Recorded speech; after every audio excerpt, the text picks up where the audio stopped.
소개하도록 하겠습니다. 먼저 총회 총무 후보 기호 3번 이훈상 목사님이십니다. 경진교회 주민기회를 시도하고 계십니다.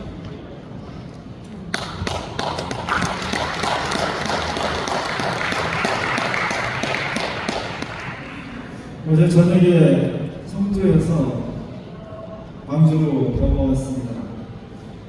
교회 근처에 숙소를 잡아야 되니까 숙소를 잡았는데 듣고 보니까 충장동이었습니다.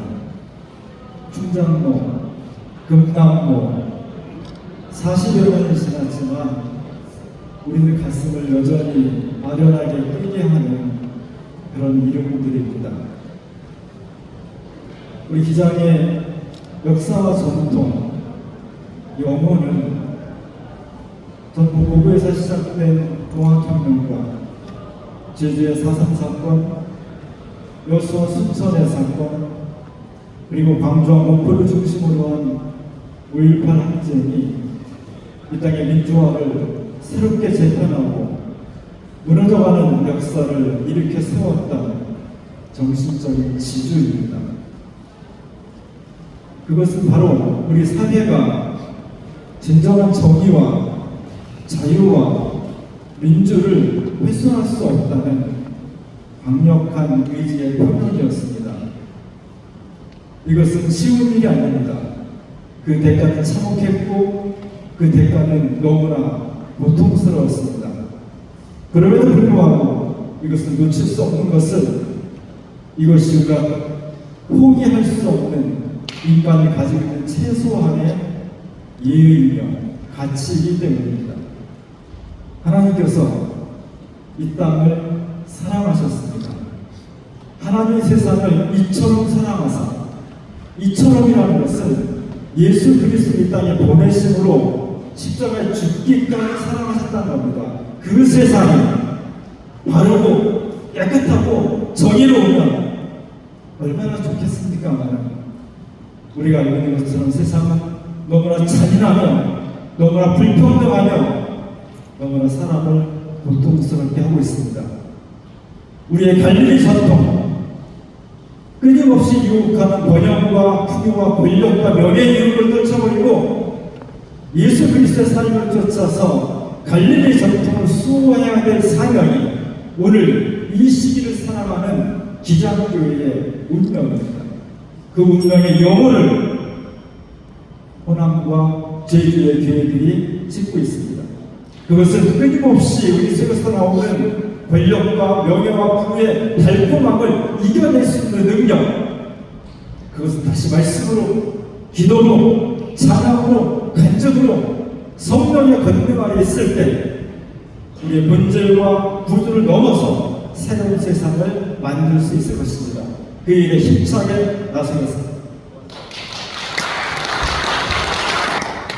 다음으로 총회 총무 후보 기호 1번 이성진 목사님입니다. 제주도에 제주나무교회를 시도하고 계십니다.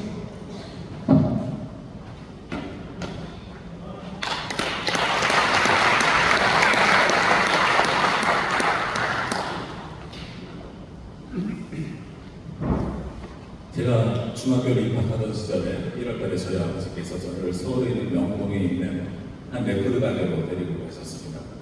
그곳에서 저에게 레코드 파트너를 사주셨는데요. 사이먼 앤 가펑클의 The Bridge Over Troubled Water라는 곡이 들어가 있는 레코드 가게였습니다. 험한 세상에 다리가 되어 라는 노래이지요. 저는 우리 한국 기독교 장로회가 이 세상에서 다리의 역할을 감당해야 된다고 생각합니다. 세상과 교회를 연결하는 통로로서의 다리. 예수 그리스도께서 이 땅에 오셔서 하나님 나라와 이 땅을 연결했던 것처럼 우리 한국 기독교 장로회가 그 일을 감당해야 됩니다.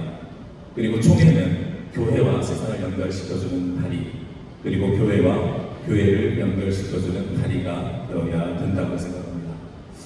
광주에 왔습니다. 제주도에는 광주로부터 분립되어 지금 100일을 맞이하고 있습니다. 한 몸이었죠. 저는 고향에 돌아온 것 같습니다. 그리고 광주에서 늘 항상 기억하기를 5.18 민주항쟁을 통해서, 그리고 그 민주항쟁 당시에 교회가 세상과 그리고 광주민들의 아픔과 슬픔을 치유했던 다리가 되어주셨음을 확신하고 있습니다. 이제 제가 세상과 교회를 연결시키고 교회와 교회를 연결시켜가는 다리가 되겠습니다. 우리 한국기독교장로회 다리가 되어서 험한 세상을 하나님 나라로 이끌어가는데 맨 앞에서 앞장서 나가겠습니다. 종로후보 기호 1번 이성진 목사를 기억해 주십시오.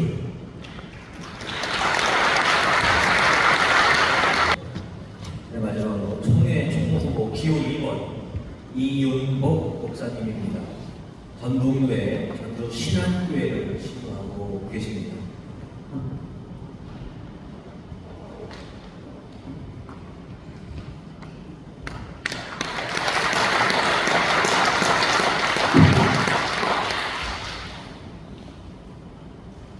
총무 후보로 나선 기호 2번 이윤복 목사입니다. 조선 왕조의 시작 가운데 용비어천가에 우리가 잘 아는 문구가 있습니다. 불이 깊은 남간 바람에 안일세 곧 교표 여름 하나니. 이 말은 뿌리가 깊은 나무는 바람에 흔들리지 아니하고 꽃과 열매가 많다라고 하는 그런 뜻입니다. 뿌리가 깊은 나무가 험한 세상 가운데 많은 역동하는 일이 있어도 흔들리지 않는다. 우리 기장의 뿌리는 바로 이 호남권이라고 생각합니다. 그런데 중요한 것은 뿌리가 흔들리지 않기 위해서는 나무를 옮겨 심는 것은 불가능합니다. 씨가 떨어져서 그 씨가 새롭게 뿌리를 내리고 자라야 합니다. 우리 기장의 70년 지금까지 하나님 은혜 가운데 선교적 역할을 잘 감당해 왔습니다. 그리고 많은 믿음의 선배들께서 희생을 하셨고 또 나라와 민족뿐만 아니라 교회를 위해서 애쓰신 그 피 흘림의 자리가 바로 이 자리입니다. 아벨의 피가 하나님 앞에 울부짖었듯이 여기에 호소가 우리 기장의 뿌리가 되는 여기에 호소가 우리 기장을 새롭게 씨를 내려서 뿌리를 다시 내림으로 인해서 회복할 수 있는 그런 축복을 우리에게 주시는 줄로 저는 믿습니다. 우리가 자랄 때는 도대체 그게 무엇인가를 잘 모릅니다. 어떤 나무인가가 표시가 나지 않습니다. 전북은 이 호남권의 뿌리 깊은 그런 배경으로 해서 이제 싹이 올라온 지역이라고 생각합니다. 거기에 이윤복이 있습니다. 그게 무엇인지는 모르지만 뿌리가 깊은 배경을 두고 새로운 사람이 하나님의 능력 가운데 기장을 살리고자 하나님 밀어붙이셨고 그 부름의 응답함으로 여기 이렇게 서 있습니다. 기장 하나님께서 택하셨고 하나님께서 우리에게 귀한 능력을 할 수 있도록 은혜를 주신 줄로 믿습니다. 이 시대에 꼭 필요한 사람이 되겠습니다. 기장을 살려내는 사람이 되겠습니다. 말을 잘 듣고 따라하고 행동하는 그런 믿음의 일꾼으로 총무 후보 이윤복 인사드립니다. 감사합니다. 이제 공청회 2부를 시작하도록 하겠습니다. 오늘 이 공청회에 오늘 광주 양림교회에서 그리고 우리 온라인을 통해서 우리 각 노회와 현장에서 교회에서 우리 참여하고 있는 모든 분들에게 함께 나눌 수 있어서 너무 귀한 시간 되리라 생각합니다. 우리 세상은 절망을 말합니다. 여러 가지 절망을 말하는데 우리 교회와 우리 기독교인들은 그 절망 너머에 있는 희망을 찾아야 되고 희망을 노래해야 되고 또 희망을 선포하고 또 희망 구현해 나가야 된다 생각을 합니다. 그런 일들을 우리 그 귀한 희망을 찾아 나가는 일들을 우리 교단에 해야 되는데 이 교단의 중심에 총무가 있습니다. 우리 총무가 모든 일을 하는 것은 아니지만 이 사명감을 가지고 일하는 총무가 있을 때에 그리고 시대적인 감각을 가지고 있는 총무가 있을 때에, 그리고 우리 기장교회 전체를 담아낼 수 있는 우리 총무가 있을 때에, 그리고 다른 교단과 함께 협력할 수 있는 총무가 있을 때에 아마 우리 교단에 더 큰 희망이 만들어지리라 생각을 합니다. 오늘 이 교단의 희망을 우리 총무 후보들을 통해서 나눌 수 있는 귀한 시간들이 되어지길 바랍니다. 우리 총회 총무 공청회 순서는 진행자 질문과 답변을 하고 또 후보자 사무 주도권 토론이 있습니다. 그리고 현장 질문 답변이고 후보자 마무리 발언으로 진행을 하도록 하겠습니다. 시간은 이미 여러분들이 이야기했기 때문에 우리 후보자님들이 지혜롭게 시간을 운영할 수 있기를 바라고, 또 시간을 잘 운영하는 것도 총무의 능력이라 저는 생각을 합니다. 우리 현장 질문은 아까 우리 사회자가 말씀해 주셨듯이 우리 접수처에 구비되어 있는 질문서를 작성해서 우리 관리위원회 주시면 선거관리위원회가 선별해서 선생님들에 직접 질문하도록 하겠습니다.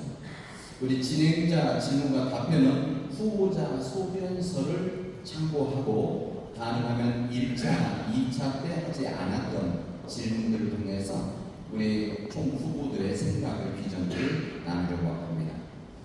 우리 총대원들은 이미 나눠드린 이 자료들을 소견서를 보시고 여러분들이 또 질문할 거 있으면 말씀을 해주시기 바랍니다. 우리 기장을 위해서 헌신하기로 마음속에 결단하고 십자가를 선택하시는 총 세 분을 통해서 박수 주시기 바랍니다. 우리 총대원도 일어나서 같이 인사드립니다.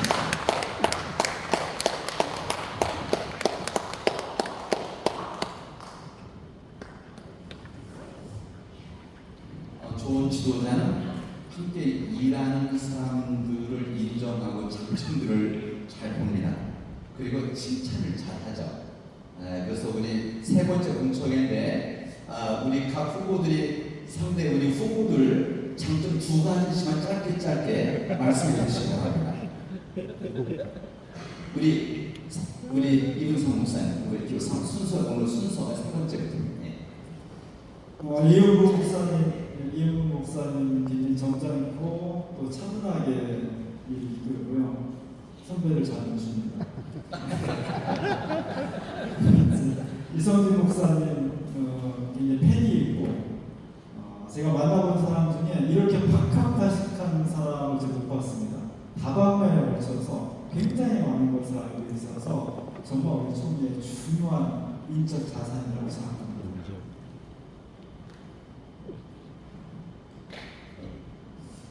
먼저 이문성 목사님 너무나도 부드러운 리더십을 가지고 계시고 저희가 노예를 걷는 날들마다 형님으로서 잘 이끌어주시는 부분이 있습니다. 이문성 목사님 중간자 역할을 너무나도 잘해주시면서 그러면서 항상 저희에게 재미와 즐거움을 허락해 주시는 기쁨이 있는 분이십니다.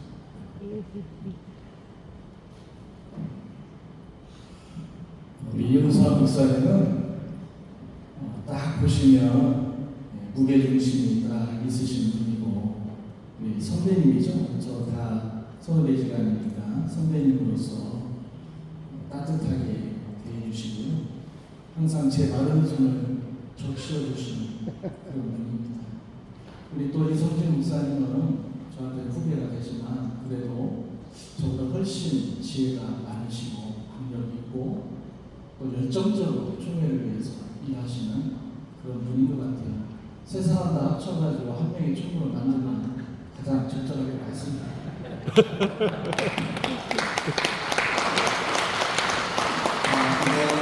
저희 주사님께서와 이번 공청회 후원을 통해서 우리 정말 우리 기장에 좋은 자산들이 이번 모이셨구나 그런 생각이 들었습니다.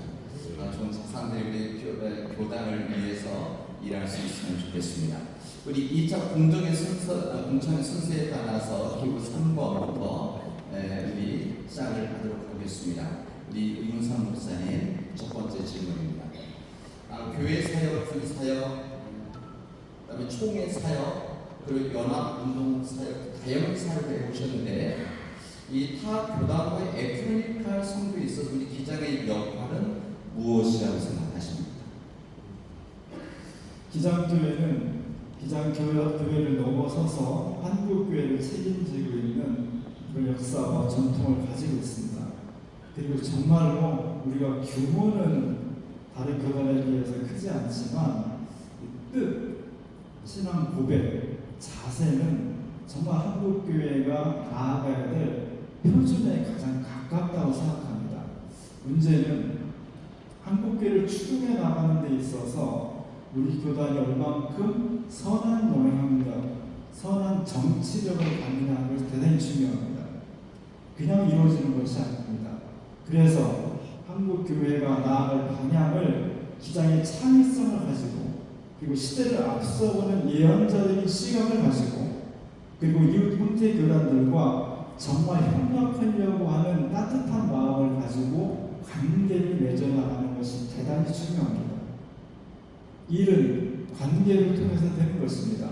오랫동안에 우리가 NCC 강인 교단 9개 교단과 또 5개 연합교회를 통해서 맺어진 신뢰, 그 바탕 위에서 선교의 과제를 공유하고 그것을 같이 협력하면서 추진해 나가는 것이 기장의 역할입니다. 기장은 연합기관 안에서 기장 고유의 목소리를 내므로써 사회를 책임지자고 하는 기독교 복음의 본성을 끊임없이 주장해 왔습니다. 때로는 이것이 좌절되기도 했고 때로는 이것이 막힌 때도 있었습니다. 그러나 우리는 주저하지 않고 끊임없이 이 길을 갈 것입니다. 기장 특무는 대외협력 관계에 있어서 이 역할을 해내는 것입니다. 어떻게 하면은 우리 교단이 한국 교회를 살리는데 이바지할 수 있는 것인지 지금 기장교단뿐만 아니라 한국의 전체가 위기에 빠졌습니다. 규모의 문제보다도 사회적으로부터 신뢰성을 잃어버렸다는 것이 문제입니다. 교회는 믿음을 강조하는 조직인데 모임인데 사회가 교회를 믿지 못하겠다는 겁니다. 여기에 대해서 저는 대화는 기장성이라고 생각합니다. 사회를 끊임없이 소통하고 경청하면서 사회의 헌신적인 자세로 돕고 협력하고 섬기는 기장의 정신이야말로 한국교회를 새롭게 할 수 있는 밑바탕이라고 확신합니다. 네, 감사합니다. 우리 선한 영향력 우리 기장성을 말씀해 주셨는데 감사의 말씀을 드립니다.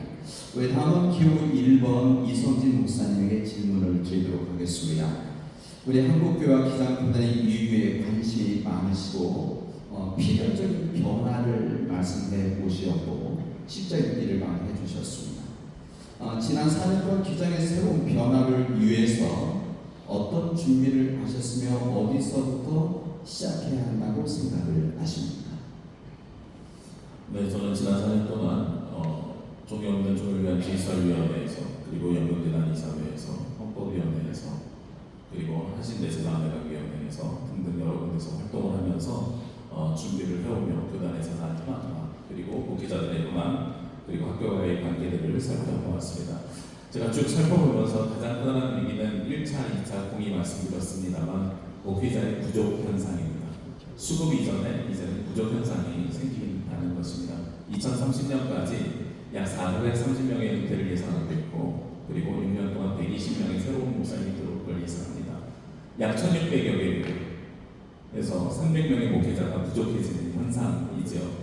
그렇다면 그 현상을 보완하기 위해서는 무엇을 준비해야 되겠는가? 여러 가지를 할 수 있겠습니다만 단기와 장기 처방이 달라야 된다고 생각합니다.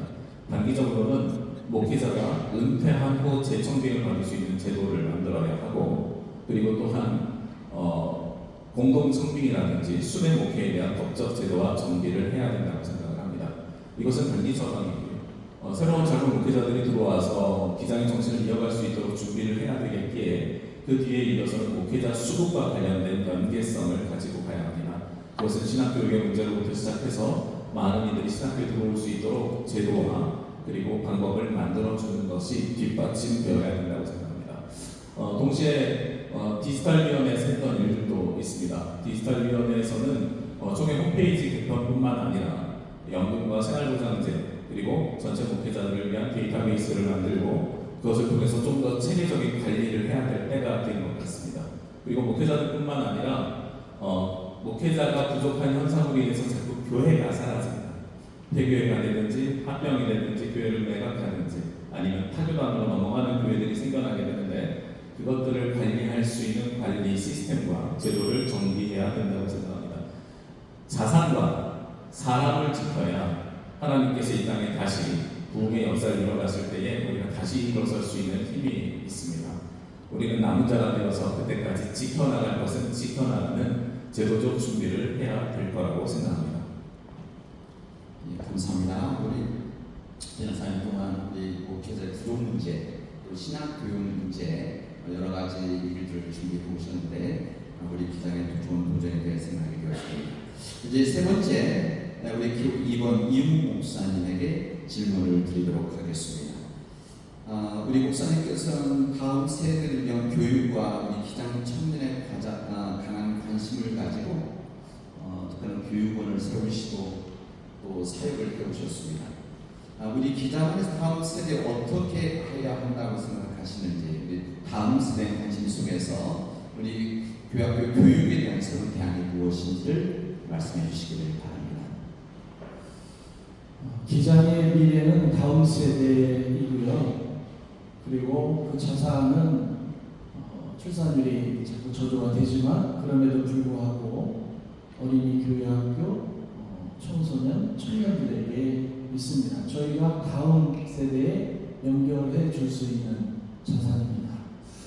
실제로 우리 총회에서 이런 부분들을 구체적으로 안을 내서 지원할 수 있는 부분들은 상당히 조건적으로 좀 어려운 상황이 돼서 저희는 지역에서 함께 다음 세대를 위해서 몇몇 되지는 않지만 여러 교회가 연합으로 해서 사업을 진행해 왔습니다. 그래서 그 사업을 하는 가운데 여러분 성경학교나 교사 교육이나 청소년 수련회나 청년 수련회나 이런 부분들을 계속 진행해 왔습니다만 몇 가지 문제가 있습니다. 그 문제는 우리 목사님들이 교회 역사의식, 기장성이라고 하는 부분들이 좀 약하다.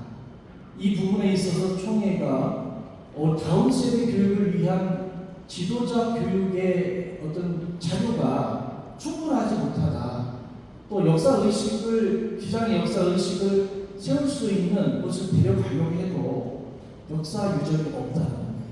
교회가 아니라 총회 차원에 따라서 그러다 보니까 그냥 우리가 다른 교단에서 나온 교재나 프로그램이나 이런 걸 따라하는 문제가 있고요. 또 하나 목사님들도 우리가 기장이지만 어떤 역사 의식을 완전히 고취하지 못한 목회자 재교육이 필요하고 또 성도님들도 어느 교단이나 상관없다는 거예요. 그냥 예수만 믿으면 된다.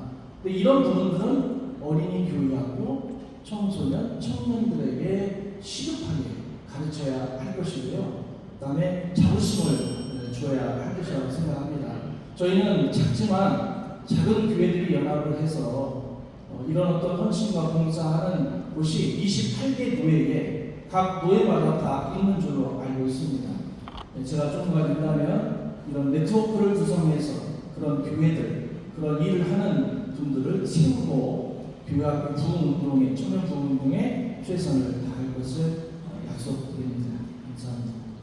예, 우리 기장교단이 가지고 있는 여러 문제 가운데 다음 세대에 대한 고민들을 함께 나누고 있는데 우리 기장의 좋은 도전이 되어지는 생각이 되어집니다. 감사합니다. 이제 우리 개별 질문을 마치고 공통 질문을 드리도록 하겠습니다. 공통 질문은 문제를 먼저 드렸습니다. 위기라고 하는 우리 한국교회에서만 우리 기장교단의 상황 속에서 새로운 변화, 새로운 거듭남, 그리고 우리 총회장님께서 말씀하셨던 회개, 이 부분 절실히 필요한 이 시대입니다. 이런 우리 시대적 사명에 우리 교회와 노회, 그리고 총회 역할이 중요한데 이 중요한 역할 중 하나가 총회 방향과 설명을 이끌어가는 총무입니다. 지금까지 여기 총무님들이 여기 여러분 계신데 우리 기장 총무님들이 열심히 헌신하고 그 시대 때마다 열심히 새로운 변화가 있어서 지금 우리 교단이 되어졌는데 이제 새로운 총무를 선출하는 과정에서 총무 자신이 가지고 있는 장점, 강점이 무엇인지를 말씀을 해주시길 바랍니다. 그리고 오늘 현장 질문이 하나 같이 있었는데 여기 그렇게 되어 있습니다. 이번에 꼭 총무가 돼야 되는 이유를 알려달라고 질문했습니다. 그래서 자신의 강점, 장점을 설명을 말씀을 해주시길 바랍니다. 우리 두 번째 이성진 목사님 말씀해 주십시오. 네, 교육은 위기이고 변화가 필요한 상황입니다. 제가 첫 번째 공송회 때도 말씀드렸지만 지금은 아무도 가본 적이 없는 길을 이제는 걸어가야 할 때입니다. 제가 가지고 있는 장점 중에 하나가 아무도 가본 적이 없는 일을 해보는 일입니다. 지난 디지털 종이 없는 디지털 총회를 위한 위원회를 통해서 전자문서 보관을 저희 교단에 설치를 했고요. 그리고 교육 플랫폼이라든지 여러 가지들을 제안해서 지금 거의 현실화되어 가고 있습니다. 그래서 제가 할 수 있는 가장 중요한 일들이 헌법위원회 경험을 통해서 제도화시키는 일과 그리고 이것들을 새롭게 제안하는 일들을 해나갈 수 있다고 저는 생각합니다. 동시에 저는 중간자의 역할을 잘 합니다. 제주도에서 백회노회 노회장을 담당해 나가면서 선배님들과 후배 목사님들, 장로님들과 함께 연합활동을 하면서 작은 교회가 할 수 없는 일들을 해나가고 그리고 노회에서 필요한 일들을 끊임없이 해나갔습니다. 저는 우리 한국기독교장로회가 지금 이 시기에 변화를 요청하는 시기에 어떤 변화를 해야 되는가를 명확하게 해야 된다고 생각합니다. 이제는 성장이 멈춰있는 시대라고 이야기합니다. 성장이 멈춰져 있는 시대 속에서 미래를 대비해 나가야 될 때 무엇을 대비해야 되는지를 분명히 알고 그리고 그 정확한 진단을 하고 진단에 따른 처방과 대안을 제시하며 그것을 제도화시켜 나가는 것 이것이 우리에게는 필요한 일입니다. 물론 에큐메니컬 사업이나 대외적인 일들도 열심히 하고 교단이 앞으로 선도적으로 나가야 된다고 생각합니다. 제주에서 왔다 갔다 하다 보니까 매주 비행기를 2번 이상 탑니다. 하늘에 가까이 올라가는데 예전에 한 목사님이 신학술에 가서 하셨던 말씀이 비행기는 기장이 없으면 못 난다고 하지 않습니까? 예, 그것이 기억이 납니다. 기장의 자리가 가장 조그만데 비행기도 가장 작은 자리인데 기장이 있어야 비행기가 날아가는 것처럼 한국교회가 그 선도적인 역할을 기장에 감당해야 됩니다. 그러기 위해서 다른 교단이 가지 않았던 일들 가지고 우리가 먼저 제도화해내고 그리고 그 일들을 교회에서 실용적으로 사용할 수 있는 대안을 제시해 나가는 것 이것이 제가 갖고 있는 장점이며 제가 지금 이 시기에 꼭 해야 되는 이유라고 생각합니다. 감사합니다. 이윤구 목사님 말씀해 주시기 바랍니다. 우리 기장 교단의 상황에서 어렵다라고 하는 거 제가 처음에 공청회 때 말씀드렸는데 기장의 위기는 기장의 위기가 아니라 우리 총대님들과 그 다음에 목사와 장로의 위기다. 생각의 위기고 마음의 위기고 세상에 있는 것이 자꾸 교회로 들어옵니다. 저희 교회 아이들도 유튜브 방송이 목사 설교보다 재밌다고 해요. 당연히 카톡을 통해서 많은 부분 예배 드리면서 청년들은 공유합니다. 오늘 목사님 설교 인물이 어떻다, 내용이 어떻다 이렇게 되어 있습니다. 예배 시간에 전화가 울리면 전화를 받습니다. 하나님의 음성을 듣지 않는 시대가 지금입니다. 아이들에게 말씀을 전하지 않는 시대가 지금 이 시대입니다. 교회가 자꾸 세상을 따라가려고 합니다. 우리 기장도 세상을 따라가려고 합니다. 이제는 안으로 모여야 할 때입니다. 그게 우리 기장이 살아갈 수 있는 것이고 또 현장에서 외치는 소리가 많이 있습니다. 하나님이 우리에게 주시는 생명 음성도 있습니다. 우리 총회장님 되실 부모님께서 회개해야 된다고 하는데 제가 총무가 된다면 가장 먼저 회개해야 할 일은 함께 전 총회가 하나님 앞에 기장의 미래를 두고 회개하는 일이라고 이렇게 생각이 듭니다. 저의 장점이라면 엉덩이가 무겁다는 거예요. 너무 많은 이야기를 하시면 끊임없이 듣습니다. 심지어 새벽까지 얘기를 들을 때가 있습니다. 듣습니다. 잘 듣습니다. 그리고 저는 누가 어떤 결정을 내리면 제가 노회장 할 때도 일단 노회가 결정하면 어떤 일이 있어도 그 결정을 따릅니다. 그리고 논의가 되면 함께 하는 그런 사람입니다. 이것이 저의 장점이자 또 오히려 제 강점이 아닌가 그렇게 말씀을 드립니다. 감사합니다. 그리고 3번 이윤성 목사님 말씀해 주시기 바랍니다.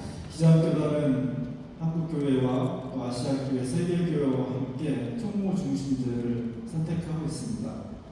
예장의 사무총장과 감리교회 선교육 총무와는 절차, 선출 방법과 권한과 책임부터 다릅니다. 제왕적 총무라는 이야기가 자꾸 들릴 정도로 기자는 총무에게 모든 책임과 권한을 집중시켜 놓겠습니다. 그것이 효율적이라고 생각하기 때문입니다. 총무는 총회 본부를 통솔하면서 전국에 있는 교회를 섬기는 사람입니다. 그렇기 때문에 교회를 잘 알아야 됩니다. 저는 28년 동안에 군복 경험과 또 지방의 아주 작은 교회, 도시의 개척교회, 그리고 사회운동을 중심으로 하는 교회 등 기장교회 여러 다양한 교회들의 경험을 가지고 있습니다. 총무는 교회에 기반하지만 목회하는 또 다른 기반 목회입니다. 교회는 교인들을 상대하지만 총무는 노예와 목회자와 장로님들을 상대하는 것이 주 업무입니다. 그리고 다른 교단을 상대하는 것이 주 업무입니다. 그것은 공통점이 있으면서도 또 전혀 다른 차원의 문제입니다. 이 두 가지를 겸비하고 있어야 됩니다. 그리고 그것은 공부로 해서 되는 것이 아니라 몸으로 감각적으로 체득하고 있어야 됩니다. 총무는 하루 종일 수십 개의 결정을 해야 됩니다. 깊이 숙고해야 될 것도 있지만 마치 전쟁터처럼 1.5초 내에 결정을 내리고 판단하고 추진해야 될 일이 산적해 있습니다. 그것은 목회 행정과 사회 행정의 경험이 몸에 체득되어서 육감적으로 가지고 있어야 된다는 것입니다. 저는 그 두 가지를 가지고 있다고 생각하고요. 총무는 교단이 가지고 있는 여러 가지 문제에 대해서 이야기를 할 수 있는 논의의 마당을 여는 사람입니다. 수많은 마당을 열어서 그것을 의견을 종합하고 새로운 대안을 모색할 수 있는 것, 그리고 그것을 네트워크하는 것, 이것이 가장 중요한 역할입니다. 그리고 총무는 분위기를 만드는 겁니다. 요즘 K 문화가 전 세계에 큰 영향을 끼치듯이 우리의 삶의 일거수일투족에서부터 정치, 제도, 문화에까지 기독교의 복음의 문화를 만들어 가는 것이 기장 총무의 아주 소중한 역할입니다. 그 역할을 하는데 제가 적합하다고 생각하기 때문에 용기를 내서 나왔습니다. 감사합니다. 우리 세 분의 좋은 장점들이 이렇게 모아지고 또 세 분이 모아진다는 시너지 효과가 정말 크게 있을 때 생각이 되어집니다. 우리 그 다음은 우리 개별 질문 두 번째 나오도록 하겠습니다. 순서에 따라서 기호 2번 이은구 목사님부터 답변을 해주시기를 바랍니다. 우리 목사님께서 소견서에 보면은 교회를 살릴 희망이라는 마중물 굉장히 감동적인 말씀을 이렇게 해주셨었는데 우리 새로운 기장 변화를 위한 희망의 마중물을 한번 여기 우리 모든 총대들과 우리 청중들에게 한번 설명을 해주시기 바랍니다. 마중물이라는 것이 작두샘을 아시는 분은 막 펌프질해서 올려야 할 때 그 밑에 있는 것을 끌어올려 주기 위해서 필요한 물이 마중물이잖아요. 우리 기장에는 이런 분들이 참 많이 있다고 판단되어집니다. 이 마중물이 어디 딴 데서 오는 게 아니라 준비가 되어져 있는 물입니다. 항상 이 물을 끌어올리기 위해서 혹시 문제가 생길까봐 따로 준비해 둔 물입니다. 우리 기장 목사님들, 특별히 교회마다 마중물의 역할을 하는 분들이 저는 도처에 많이 계시다고 생각이 듭니다. 그분들은 표시가 나지 않아요. 드러나 있지 않아요. 그리고 그분들에 대해서는 잘 모릅니다. 그런데 이분들이 없으면 그 밑에 있는 물을 끌어올리기가 너무나 힘들죠. 아무리 노력하고 힘겹게 펌프질을 해도 물이 올라오지를 않습니다. 우리 기장에 있는 작은 교회, 또 그 교회를 섬기는 분들, 또 위에서 도시교회에서 그분들을 생각하며 내려주는 이런 어떤 도농간의 연계되어 있는 많은 우리 기장에 있는 교회 그분들이 저뿐만 아니라 마중물의 역할을 하고 있다 그렇게 판단하고요. 저는 사실은 총무화가 나와 있기 때문에 여러분 정책 제가 자료를 보내드렸는데 거기에 뭐 이런 거 했습니다, 저런 거 했습니다, 저를 알리기 위해서 보내드렸습니다만 사실은 좀 여러분들한테 죄송스럽게 여겨요. 왜? 이게 자랑할 일이 아니거든요. 누구나 하는 일입니다. 누구나 이 일을 하고 있습니다. 우리 모두는 마중물이라고 생각합니다. 거기 대표로 제가 현장에서 25년 동안 목회하면서 이 목회 가운데 속에서 하나님께서 준비해 놓으신 마중물의 대표로 제가 나왔다 그렇게 생각을 하고 우리 각자가 마중물인데 현장에서 많은 역할을 감당하신 이분들과 함께 총회를 위해서 함께 섬기는 귀한 역할을 감당해 보도록 노력하겠습니다. 감사합니다. 다음은 교육성은 이훈승 목사님에게 질문하도록 하겠습니다. 여러분들 받으신 소견서 지금 나오지만 소견서의 사회 성주는 교회 공동체가 하는 운동이다. 교회 운동이어야 한다. 교회 정서와 신앙이 바탕에서 한다. 이 부분을 강조해 주셨습니다. 우리 기장 상황에서 필요한 부분을 말씀하고 싶어서 쓰셨던 것 같은데 우리 기장의 선교 지향성에서 교회 중심을 강조하는 이유 무엇인지 상황을 말씀해 주시기 바랍니다. 기장의 트레이드마크 중에 하나는 사회선교입니다. 그것은 하나님께서 창조하신 세계 전체를 우리가 사랑과 평화와 정의의 세상으로 만들어야 된다는 정원 명령에 따르기 때문입니다. 우리는 그것에 충실히 해왔습니다. 70년대, 80년대에 그것 때문에 많은 고난을 받았고 힘든 역사를 경험했습니다. 저는 소개본부에서 또 연합기관에서 목회 현장에서도 저희가 배운 한신성, 기장성의 목회를 실현하고자 부단히 노력을 했습니다. 그런데 어느 순간 제가 목회하면서 보니까 목사 혼자 저 앞에 나가서 있고 시민운동도 운동도 다 품하시거든요. 교인들은 뒤에서 그냥 박수치는 모양이 되었습니다. 저는 그래서 기독교 운동은 교회 자체가 오픈 조직이기 때문에 대중성을 떼야 된다. 대중에 기반한 운동이어야 된다. 하나님 나라 운동. 그 대중은 교회에서는 기독교 신자들의 신앙의 고백입니다. 그런데 우리 기독교 기장의 사회선교는 상당 부분이 70, 80년대 군부 독재라는 그리고 사회과학이 물밀듯이 들어온 상황에서 체계가 이루어지기 때문에 지나치게 정치적이고 사회과학적이고 반면에 신앙적인 근거가 약해져 있습니다. 그것이 80년대 시민단체가 활성화되지 않았고 정부가 우리의 제도화되지 않았을 때는 빛을 발할 수 있었지만 2000년대 지금 정부가 많은 것을 제도화했고 시민단체가 너무 많은 상황 속에서 자칫 잘못하면 기독교 운동은 하나님 나라 운동이 아니라 전체 사회 운동의 한 구문 운동으로 전락하는 그런 역효과를 가져오기 때문에 존속될 수도 없고 정체성을 가지기 어렵습니다. 기독교 운동은 하나님 나라 운동은 철저히 기독교 신앙 고백 위에서 이루어져야만 생명력을 가질 수 있습니다. 그것은 교회라는 집단, 교회라는 공동체, 교회의 신앙 고백, 교회의 언어, 교회의 문화 이것을 가지고 세상에 나가서 세상을 뒤집어 나가야 되는 겁니다. 예수 이것이 약해지거나 결여되면 더 이상 교회는 정체성 상실하고 이 세상에 존속할 수가 없기 때문입니다. 감사합니다. 우리 다음 교육 1번 이성진 목사님에게 질문을 드리도록 하겠습니다. 이성진 목사님은 우리 교단 또 한국의 위기에 관심을 가지고 계시고 관심을 넘어서 고민하고 계시고 여기에 대한 제안을 많이 하시는데 우리 기장의 변화를 위해 새로운 변화와 의식의 변화에 대한 이 필요성을 말씀하십니다. 제도와 변화를 넘어선 의식의 변화라는 것이 무엇인지를 한번 설명해 주시기를 바랍니다.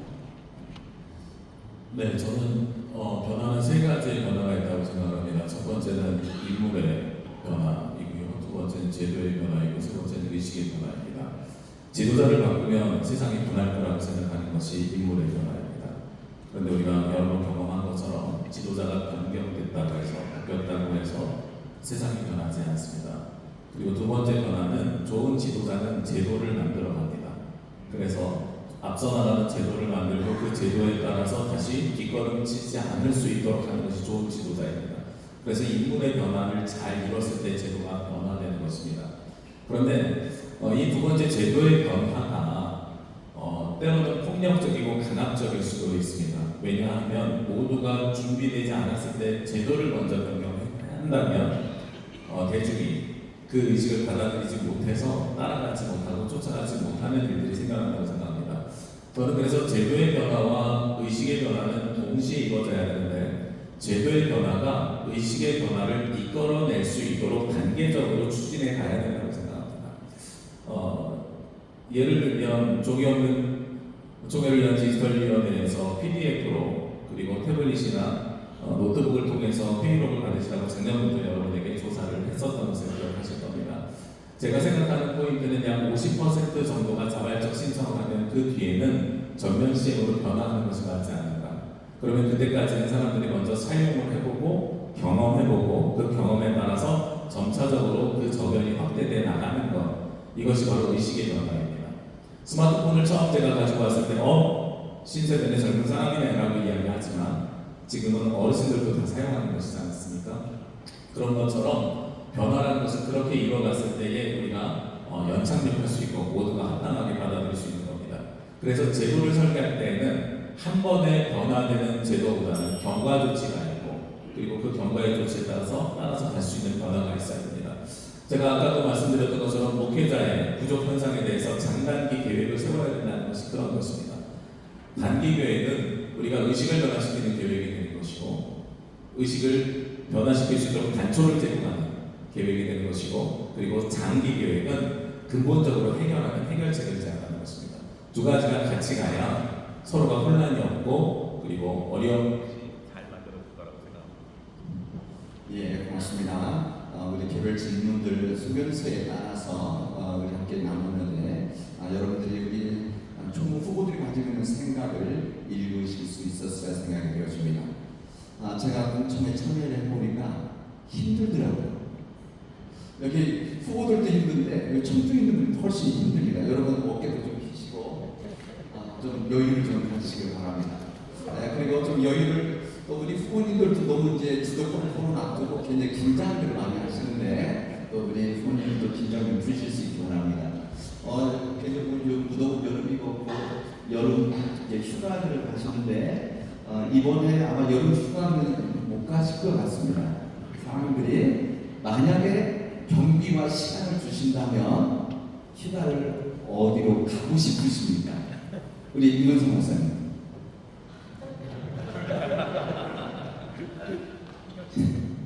생각지도 않은 질문을 주셨습니다. 제가 사실 총회 나오기 앞두고 제가 짧게 하셔야 됩니다. 미국 30초 주셔가지고 아닙니다. 시간 재지 마십시오. 시간 주는 게 아닙니다. 저도 사실 남부 프랑스를 가고 싶었는데 못 갔는데 가고 싶습니다. 예, 저는 제주도에서 가족과 함께 휴가를 즐기고 싶습니다.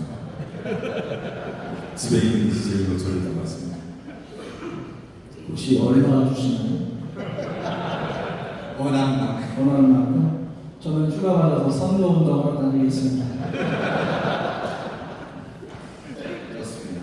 네, 이제 우리 상주권 토론을 시작하도록 하겠습니다. 이미 상주권 두 번 했고 또 공청회 또 온라인 나갔기 때문에 제가 그렇게 길게 설명하지 않아도 될 것 같습니다. 어쨌든 이 상주권 토론은 후보자가 상대방 후보들의 의견을 듣고 자기의 다른 생각들을 함께 나누는 그런 시간이고 그런 시간들을 통해서 우리 기장의 비전을 함께 나누는 시간입니다.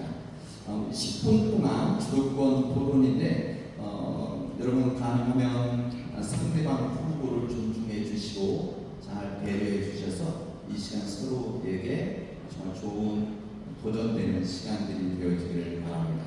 진행자 역할은 토론에서 문제가 벗어난다든지 또 문제가 있을 때 인신 공격 그러지는 않겠지만 있을 때 그런 조절하는 역할만 하도록 하겠습니다.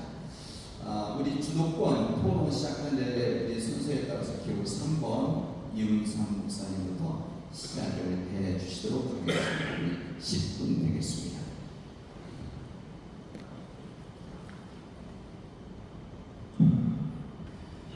먼저 이윤모 목사님께 질문 드리겠습니다.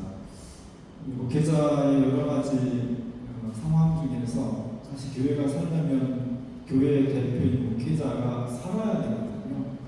영적인 생활과 함께 사실 경제적인 생활이 굉장히 어렵다는 거 우리 모두 절감하고 있습니다. 우리 모두 똑같이 어려우면 다 같이 동기의식을 가지고 홍 한 쪽이라도 놀아보면 되는데 갈수록 목회자의 생활이 편차가 심해지고 거기에 따라서 상대적 박탈감이 우리들 속에 늘어나고 있습니다. 그래서 오래전부터 호흡제다, 최저사nhập이다 이런 이야기들이 논의가 되고 있는데 사실 제도를 만든다고 하는 것이 굉장히 어렵습니다. 법을 만들면 가능하면 예외 없이 적용이 돼야 되고 그러다가 또 생각지도 않은 여러 가지 문제점들이 발생하기 때문에 어려운 것 같습니다. 혹시 이윤모 목사님께서 이 최저 사례비에 대해서 목회자들의 어려운 사례비를 좀 획기적으로 또는 좀 완화시킬 수 있게 편차를 완화시켜서 최소한의 목회자들의 사례비를 보장해 줄 수 있는 그런 방안들을 좀 고민한 게 있으시면 이번에 좀 말씀해 주시면 좋겠습니다. 2분 정도? 두 가지만 말씀드립니다. 하나는 스스로가 목회자로서 어디 가서 손을 벌리거나 이러지 않기 위해서 저는 은퇴 17년을 앞두고 농사짓기로 결정해서 현재 농사를 짓고 있습니다. 제 얼굴이 까만 이유는 농사를 져서 얼굴이 까만 거예요. 근데 지금 한 5년째 농사를 짓습니다만 최저 생계비의 그 총회연금이나 또는 총회에서 우리 노후에 주는 이것 가지고는 되지 않기 때문에 농사를 지면서 거기에 부족한 부분을 채우는 부분이고요. 이건 정책적으로 당연히 한번 다시 말씀을 드리고요. 또 하나는 우리 장효수 목사님 소속되어 있는 전국 동로에 그쪽에 남순 시찰 같은 경우에는 최저 어려운 교회 지금 제가 알기로는 전국 동로회가 46개, 120 몇 개 교회에 46개 교회가 신고를 받는 걸로 알고 있습니다. 근데 이제 생각이 또 뜻이 있는 목사님들이 연합을 해서 어려운 지역에 최저 생계가 안 되는 그 생활하는 이런 분들을 위해서 시찰의 돈을 모아서 지원해주는 이런 일들을 해내고 있습니다. 사실은 총회는 이런 것들을 받아서 홍보를 하고 지역적으로 노예적으로 확산을 시키는 것이 굉장히 중요하고요. 저희들 개인적 목회자의 모임에서도 저희가 부족하지만 일정 부분의 돈을 출연을 해서 지금 제도화 되지 않았기 때문에 어려운 교회 목회자를 선정해서 최소한의 금액을 지원해서 좀 목회자가 힘을 낼 수 있는 그런 일들을 해나가고 있는데 우리 전국 동료의 남선 시찰이 아주 좋은 예라고 보고 있습니다. 네, 아주 좋은 답변 고맙습니다. 더불어서 광주노회에서도 이런 문제를 해결하기 위해서 노예를 교회 규모에 따라서 재편하고 거기에 따라서 좀 여유 있는 교회들이 작은 교회들을 경제적으로 협력관계를 맺고 하는 연구와 개편안을 준비하고 있는 것으로 알고 있습니다. 하나의 제도를 만들기 위해서는 많은 실험이 있어야 되고 또 그 실험을 통해서 나타나는 문제점들을 보완해야 되겠지만 이 두 가지 경우 얼른 실행을 하고 또 시험을 하고 또 문제점을 파악하고 대안을 모색하고 그런 것들이 총회에 보고되어서 다시 논의를 하고 그것을 바탕으로 해서 우리가 목회자들의 최저 사례비, 최저 생계비를 총리가 맞춰줄 수 있는 그런 제도가 됐으면 좋겠습니다. 물론 생보 현황의 개선과 동반돼야 되겠지요. 그리고 가능하다면 호봉제까지 갈 수 있으면 좋겠습니다만은 호봉제를 하고 있는 성공회나 캐톨릭과 우리 개신교는 근본적으로 구조 자체가 다르기 때문에 그런 많은 연구와 토론이 필요하다고 생각합니다. 좋은 답변 고맙습니다. 이성규 목사님께 질문하겠습니다. 우리 교단이 가지고 있는 중요한 사회선교 분야 중에 하나가 사회복지 선교입니다. 한기장 복지 선교 오래되었고 현재 117개의 복지센터를 저희가 위탁받아서 운영을 하고 있습니다. 그것을 통해서 마을 목회 현장을 개혁하고 있고 복지 선교를 통해서 교회가 사회를 봉사하고 헌신하고 양심적으로 섬기는 좋은 결실을 많이 거두고 있어서 한기장 복지재단은 기장교단의 굉장히 중요한 자산이고 자부심 중에 하나라고 생각을 합니다. 동시에 이것이 또 사업장이고 이해관계가 있는 것이기 때문에 크고자 하는 어떤 분쟁과 갈등 이런 것들이 끊이지 않는 것도 사실인 것 같습니다. 총무로서 해야 될 중요한 역할 중에 하나가 한기장 복지자를 어떻게 효율적으로 사회를 섬기는 복지센터의 본질적인 기능에 충실하게 할 수 있냐 하는 것이 중요한 과제가 될 것 같습니다. 이성규 목사님은 이 부분에 대해서 어떤 연구와 생각을 가지고 있는지 궁금합니다. 네, 좋은 질문 감사합니다. 사실 목회자 생활비를 말씀해 주시면 제가 지난 선교위원회 때 선교정책위원회 발제해가지고 좀 더 자세히 설명드릴 수 있는 나중에 기회가 되면 말씀을 드리도록 하겠습니다. 사회복지는 한기장 복지재단을 통해서 저희 교단이 하고 있는 굉장히 중요한 사회 선교 분야 중에 하나입니다. 저희 안에도 제주에서 사회복지사를 하면서 한기장 복지재단 산하의 종합복지관에서 근무한 적도 있습니다. 제가 그것을 통해서 볼 때에 교회가 얼마나 주도권을 가지고 복지 선교를 시행하느냐가 저는 중요하다고 생각합니다. 지난번에도 한번 말씀드렸습니다만 지금 끊임없이 우리 안에서 벌어지고 있는 것은 사회법과 교회법 사이에 그리고 사회와 교회 사이에 있는 주도권 싸움이 끊임없이 일어나고 있다고 저는 생각을 합니다. 그래서 사립학교법과 사회복지법에서는 종교시설이 관여하지 못하도록 끊임없이 하고 있습니다. 그러나 그 시작점을 보면 학교도 마찬가지요, 사회복지시설도 마찬가지인데 정부가 필요해서 먼저 요청했기 때문에 우리가 하고 있던 공급방이 지역학센터로 변했고 그리고 우리가 어르신들을 섬기던 것들이 요양시설이나 주간보호센터로 변했습니다. 당시에는 정부가 교회에 필요해서 교회가 요청을 해왔던 사람들입니다. 그런데 복지 1세대들이 은퇴를 하시고 나서 이제는 월급을 정부에서 주니까 거기에 휘둘려가기 시작하는 거죠. 결국은 재정의 돈에 따라가게 되어 있습니다. 결국은 저는 교회가 좀 더 주도권을 가질 수 있도록 해야 된다고 생각합니다. 지난번에도 말씀드렸지만 조계종이라든지 가톨릭, 서울교구, 합동, 통합, 감리교 모두 정관에 본 교단 산하의 복지시설이라는 것이 명시되어 있는데 기장관을 빼라고 자꾸 요구합니다. 이것은 내부 문제를 자꾸 외부로 가져갔기 때문이라고 생각합니다. 우리가 이것을 제도적으로 보완해서 우리 안에서 주도권을 가지고 그리고 복지적인 마인드 더하기 세상을 선별하는 선교적 마인드를 가지고 한다면 훨씬 더 잘 진행해 갈 수 있을 거라고 생각합니다. 네, 좋은 답변 감사합니다. 끊임없이 지금 말씀하신 것처럼 내부 고발 문제가 오히려 부메랑이 되어서 우리 교단의 사회복지 선교에 폐해를 주는 경우가 종종 있는 것 같습니다. 그것은 우리 자체 내에서 후원협력교회와 법인 사이에 일어나는 갈등을 조절하는 데 성공하지 못했다는 뜻일 것입니다. 총무가 이 일을 주도적으로 하면서 갈등을 협력의 관계로 조정해낼 수 있는 중요한 책임이 있는 것 같습니다. 앞으로 우리 사회복지 선교는 교회가 요청하면 최선을 다해서 사회복지 선교라는 교회를 도와줘야 될 것이고 또 우리가 감당할 수 있는 경우보다 무한정 이렇게 늘어나면 힘든 면도 있기 때문에 우리의 본질에 충실하지 못한 것은 가감히도 정리하는 부분도 필요할 것 같습니다. 지금 우리 사회복지과가 5명 정도가 업무를 보고 있습니다. 직원들 물어보면은 늘 과로에 지쳐 있고 이 117개 이 사무소에서 끊임없이 문제가 발생하기 때문에 단답형으로 내릴 수 있는 문제가 아니기 때문에 상당히 지쳐 있습니다. 이것을 지역의 분사무소로 업무를 이관할 수 있는 것은 없는지도 살펴보면서 지금 주어진 여건 속에서 최선의 효율성 있는 업무를 밝혀나가는 것이 우리의 과제라고 생각합니다. 고맙습니다. 예, 감사합니다.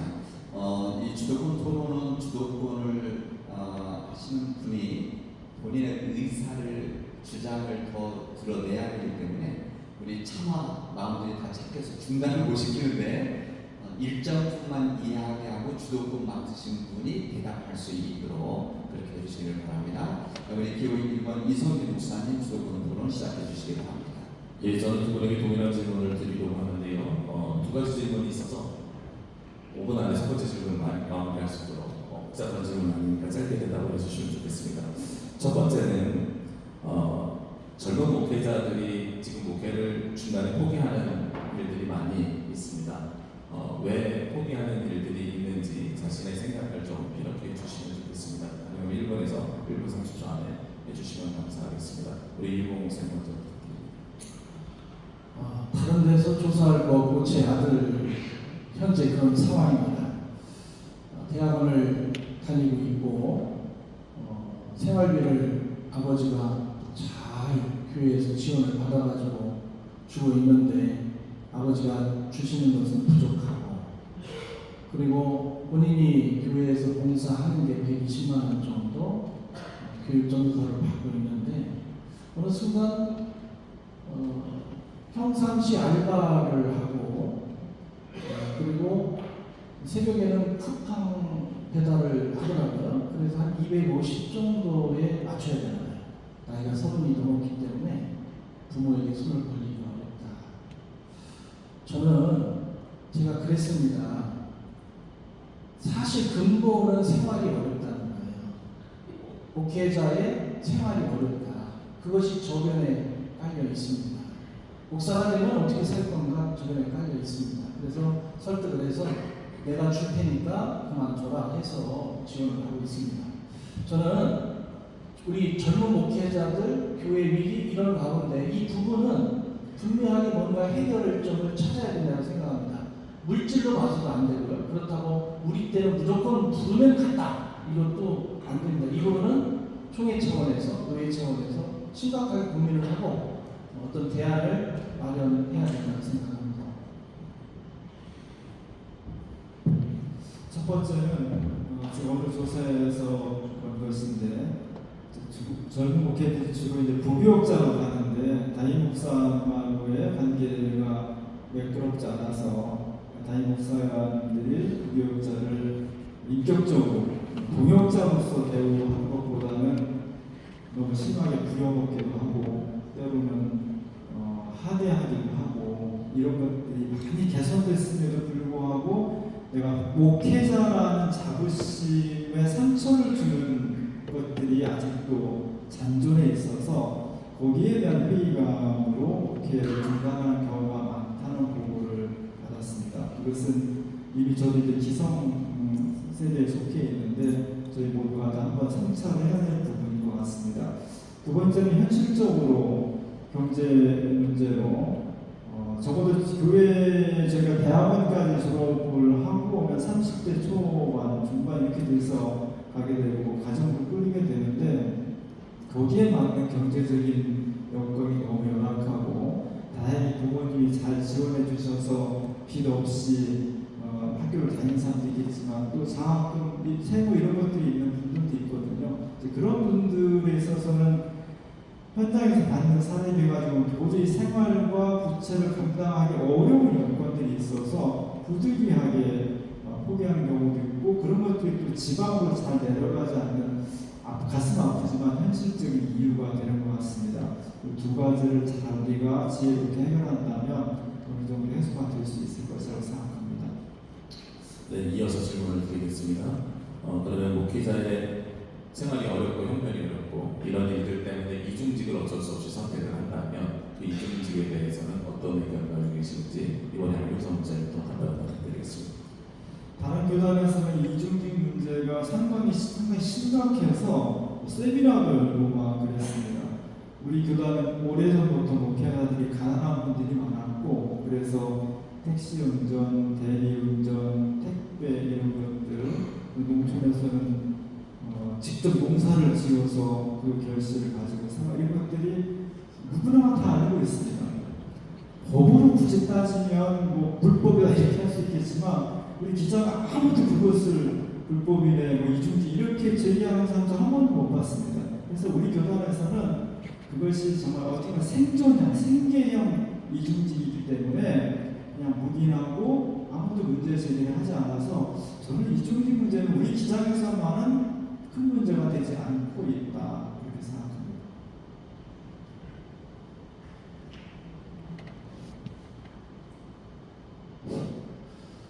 윤사 목사님 말씀에 동의를 하면서도 여기에 문제점이 하나 생길 수가 있습니다. 예를 들면 한기장 복지 질환과 관련해서 목회자 사례를 받으면서 어떤 의미에서 복지관의 관장으로 갔을 때, 그러면 물론 노력한 만큼 대우를 받을 수 있겠죠. 이중직이라고 하는 법제로가 됐을 때는. 하지만 이런 것이 지역의 다른 목회자들한테는 굉장한 박탈감을 가져올 수가 있다라고 하는 것입니다. 지금 웬만한 농촌에 있는 교회는 주로 이중직이죠. 농사도 짓고 생활도 하니까. 따지고 보면 그렇습니다. 실제로 이중직이라고 했을 때는 어떤 자리에 정확한 포지션이 만들어져 있는 상태에서의 허락이거든요. 이런 경우에는 사실 이건 조금 더 고민을 좀 해봐야 할 문제가 아닌가.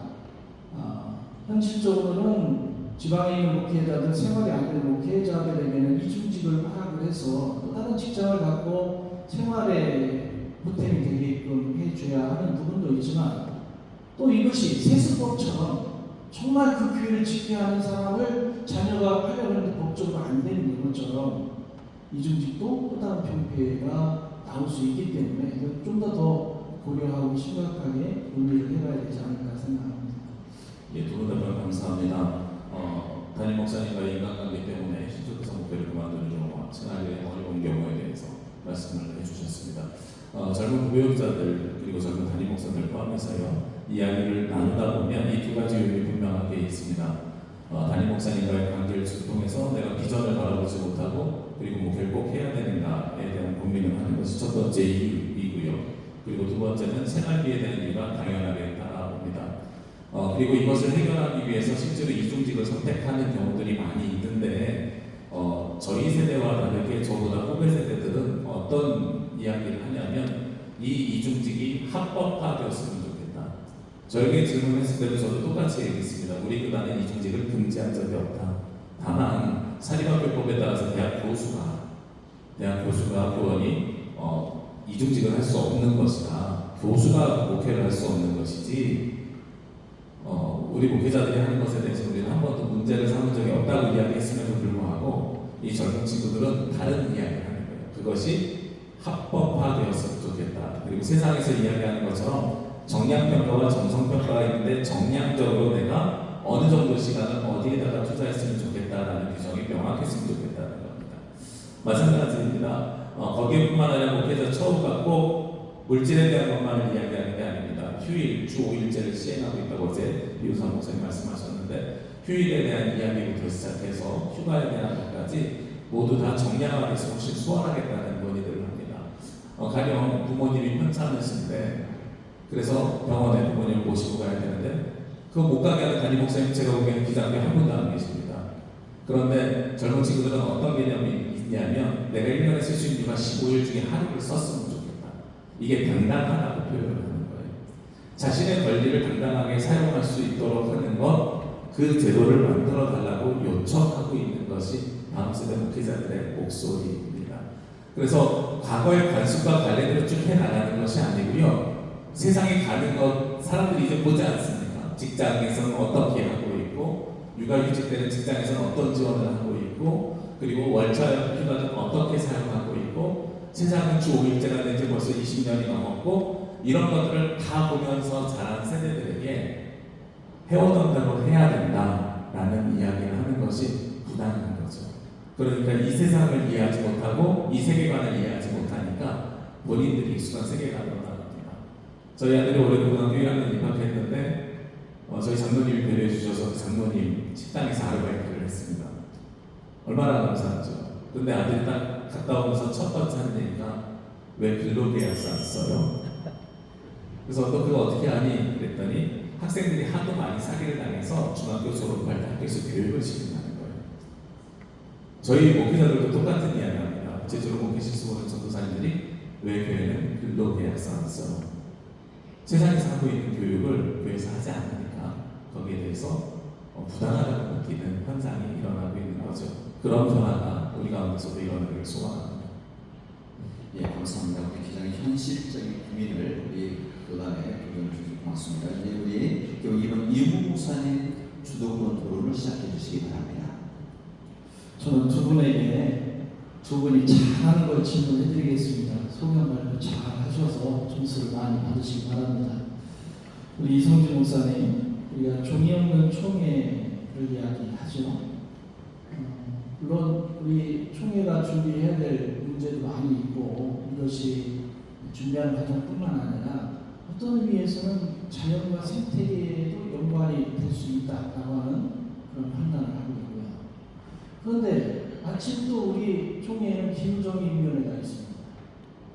기후라고 하는 생태계에서 바라볼 때 종이 있는 총회가 생태계를 보존하는 거예요. 왜냐하면 여러분 갖고 계신 핸드폰이나 또 이런 여러 가지 문서를 집합적으로 보관하는 시스템을 갖기 위해서는 많은 부분 생태계가 파괴가 됩니다. 그러면 이후 개발적이 되는 거 아닐까 하는 생각이 있어서 이런 부분에 대해서 어떻게 생각하시는지 한번 여쭤보고 싶습니다. 네, 저희 교회는 제주에 있는 교단 상관없이 470개 교회 중에서 유일한 녹색 교회입니다. 저희 교회는 기후생태 창조적 보전을 위해서 노력하고 있고요. 종이 없는 총회를 위한 디지털위원회에서도 그런 논의들을 하고 있습니다. 물론 일본 목사님 말씀하신 것처럼 요즘은 이 디지털 데이터를 사용하고 이것을 서버에 보관해서 서버에서 사용하는 전기량이 더 많은 탄소를 배출하는 것 아니냐라는 반론이 제기되기도 합니다. 그런데 그러면 종이를 쓰는 것은 어떤 종이를 쓰느냐라는 것을 다시 한번 반론해야 되는 것이죠. 저희 교회는 주보를 비롯해서 모든 종이를 나무로 베지 않고 사탕수수 찌꺼기를 재활용한 종이를 사용하고 있습니다. 제가 저희 교회 성도들에게 항상 강조하는 것은 환경보호라는 것은 없애는 게 아니고 안 쓰는 게 아니고 썩는 것을 사용하는 것이다 라고 강조하고 있습니다. 다행히 제주에서는요 풍력 발전이 너무 많아서 전력량 초과해서 멈춰서 되고 있습니다. 전기가 남아들고 있습니다. 사실 이 서버가 넘쳐나고 서버가 더 많은 발열량을 발휘하는 것은 요즘 한참 유행하는 AI와 챗GPT, 오픈 AI 등을 통해서 우리가 상상할 수 없는 만큼 많은 데이터량을 서버가 보관해야 되기 때문에 과도한 열을 사용하는 거죠. 사실 그것은 우리가 피하고 조심하고 신경 써야 됩니다. AI나 GPT에 대해서도 교회가 윤리적으로 연구해서 거기에 대한 가이드라인을, 윤리적 기준을 제시해야 될 때가 된다고 생각합니다. 감사합니다. 우리 이문사 목사님에게 여쭤보겠습니다.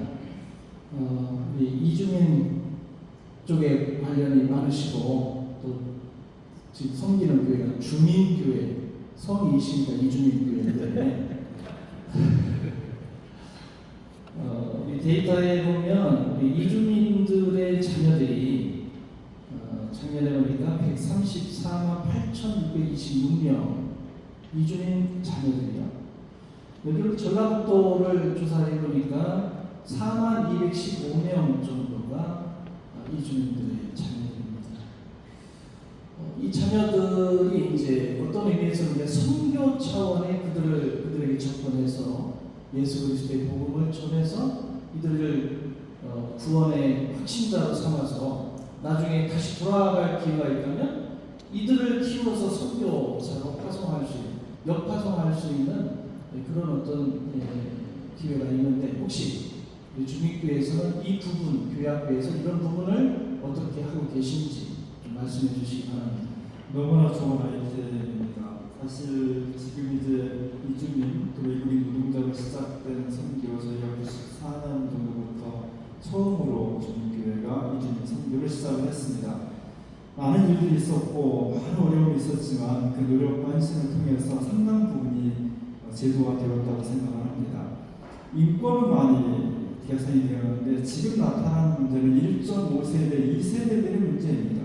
우리나라 특히 이 또래 문화가 강하고 배타성이 강한데 조금만 달라도 자꾸 왕따시키고 핍박하는 그런 문화가 청소년들에게 있는데 외모가 다르다든지 특히 엄마가 가난한 아시아 계통이나 이런 것들은 굉장히 아이들한테 그 피해 의식을 주고 있고 실제로 학교 생활을 어렵게 만들고 있습니다. 그래서 어떤 통계에 의하면 이주민 가정의 자녀들이 고등학교 진학률이 30%밖에 되지 않는다는 그런 통계도 있어요. 이제 우리가 신경 써야 될 것은 이들이 곧 자라나서 어른이 되었을 때 건강한 모습으로 사회에 적응하는 대한민국 시민이 돼야 되는데 지금 이 상태로 가면은 어떻게 될지 모르겠습니다. 선교사를 보내는 방법은 그 중에 되게 중요한 방법이 될 것 같아요. 그러나 현재로서는 지금 다문화 가정의 아이들 청소년들이 엄청나게 방황하고 있고 그리고 사회에 적응하지 못하고 있고 그 삐뚤어진 분노와 응어리가 언제 어떻게 표출될지 모르는 굉장히 어려운 시기입니다. 그래서 저희 성남 저희하고 주민 신협하고 여러 기관들이 합해서 모두 스쿨이라고 1.5세대 되는 청소년 다문화 가정 청소년들을 같이 1년 동안 교육하고 굉장히 좋은 효과를 내긴 했는데 역시 모든 운동은 열정과 뿐만이 아니라 재정이 들어가는 겁니다. 그래서 지속은 하지 못하고 있지만 목사님 말씀하신 다문화 가정 청소년들의 해외 선교사 파송이 이루어질 수 있다면 정말 유익한 제도가 될 수 있다고 생각합니다. 예, 감사드립니다. 저희 교회가 부설로 아동센터를 운영하고 있습니다. 거기에는 이주민 자녀가 있고 우리 다문화 이제 얘기하면 안 되는 이유가 있는데 이 친구가 물어봐요. 목사님, 저는 한국 사람인데 왜 다문화라고 얘기합니까? 아버지가 한국 사람이고 어머니가 필리핀이나 베트남이나 이쪽 지역에 와서 자녀를 낳고 한국에 살고 있고 자기는 지금 호적에 대한민국 국민으로 되어 있는데 왜 우리를 다문화라고 하는 그런 프레임으로 씌웁니까? 그래서 얘네들이 똘똘 뭉쳐요. 앞에 얘네 똘똘 뭉쳐서 어떻게 얘기하냐면 그들이 본토에 있는 한국과 한국에 있는 자녀들에게 오히려 역으로 차별하는 이런 일이 생기고 있습니다. 사실은 이 부분은 우리 스스로가 어떤 의미에서 이 문화라고 하는 다문화라고 하는 이미 우리가 제국주의로부터 받아왔던 그 아픔을 우리가 알게 모르게 또다시 이쪽에게 전하는 이런 오류가 있다. 이 교회 학교 교육이 그래서 굉장히 중요하다는 거고요. 어울림이라는 것, 하나라고 하는 것, 이런 것들은 우리 총회가 좀 앞서가서 이 부분을 좀 해결해야 되겠다라는 생각이고요.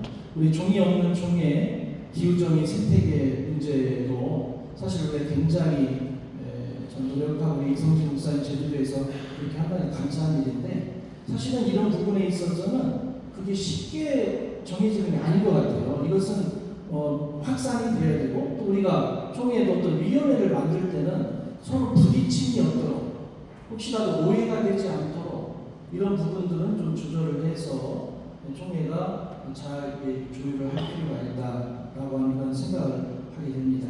마지막으로 우리 두 분에게 한번 다시 질문을 드리겠습니다. 우리 해외 선교사들의 부부 지위를 좀 인정해달라고 하는 거에 대해서 어떻게 생각하십니까? 짧게 얘기해 주시죠. 네, 해외 선교사뿐만 아니라 부부 목회자들에 대한 청빙 문제는 사실 해결되어야 될 문제라고 생각합니다.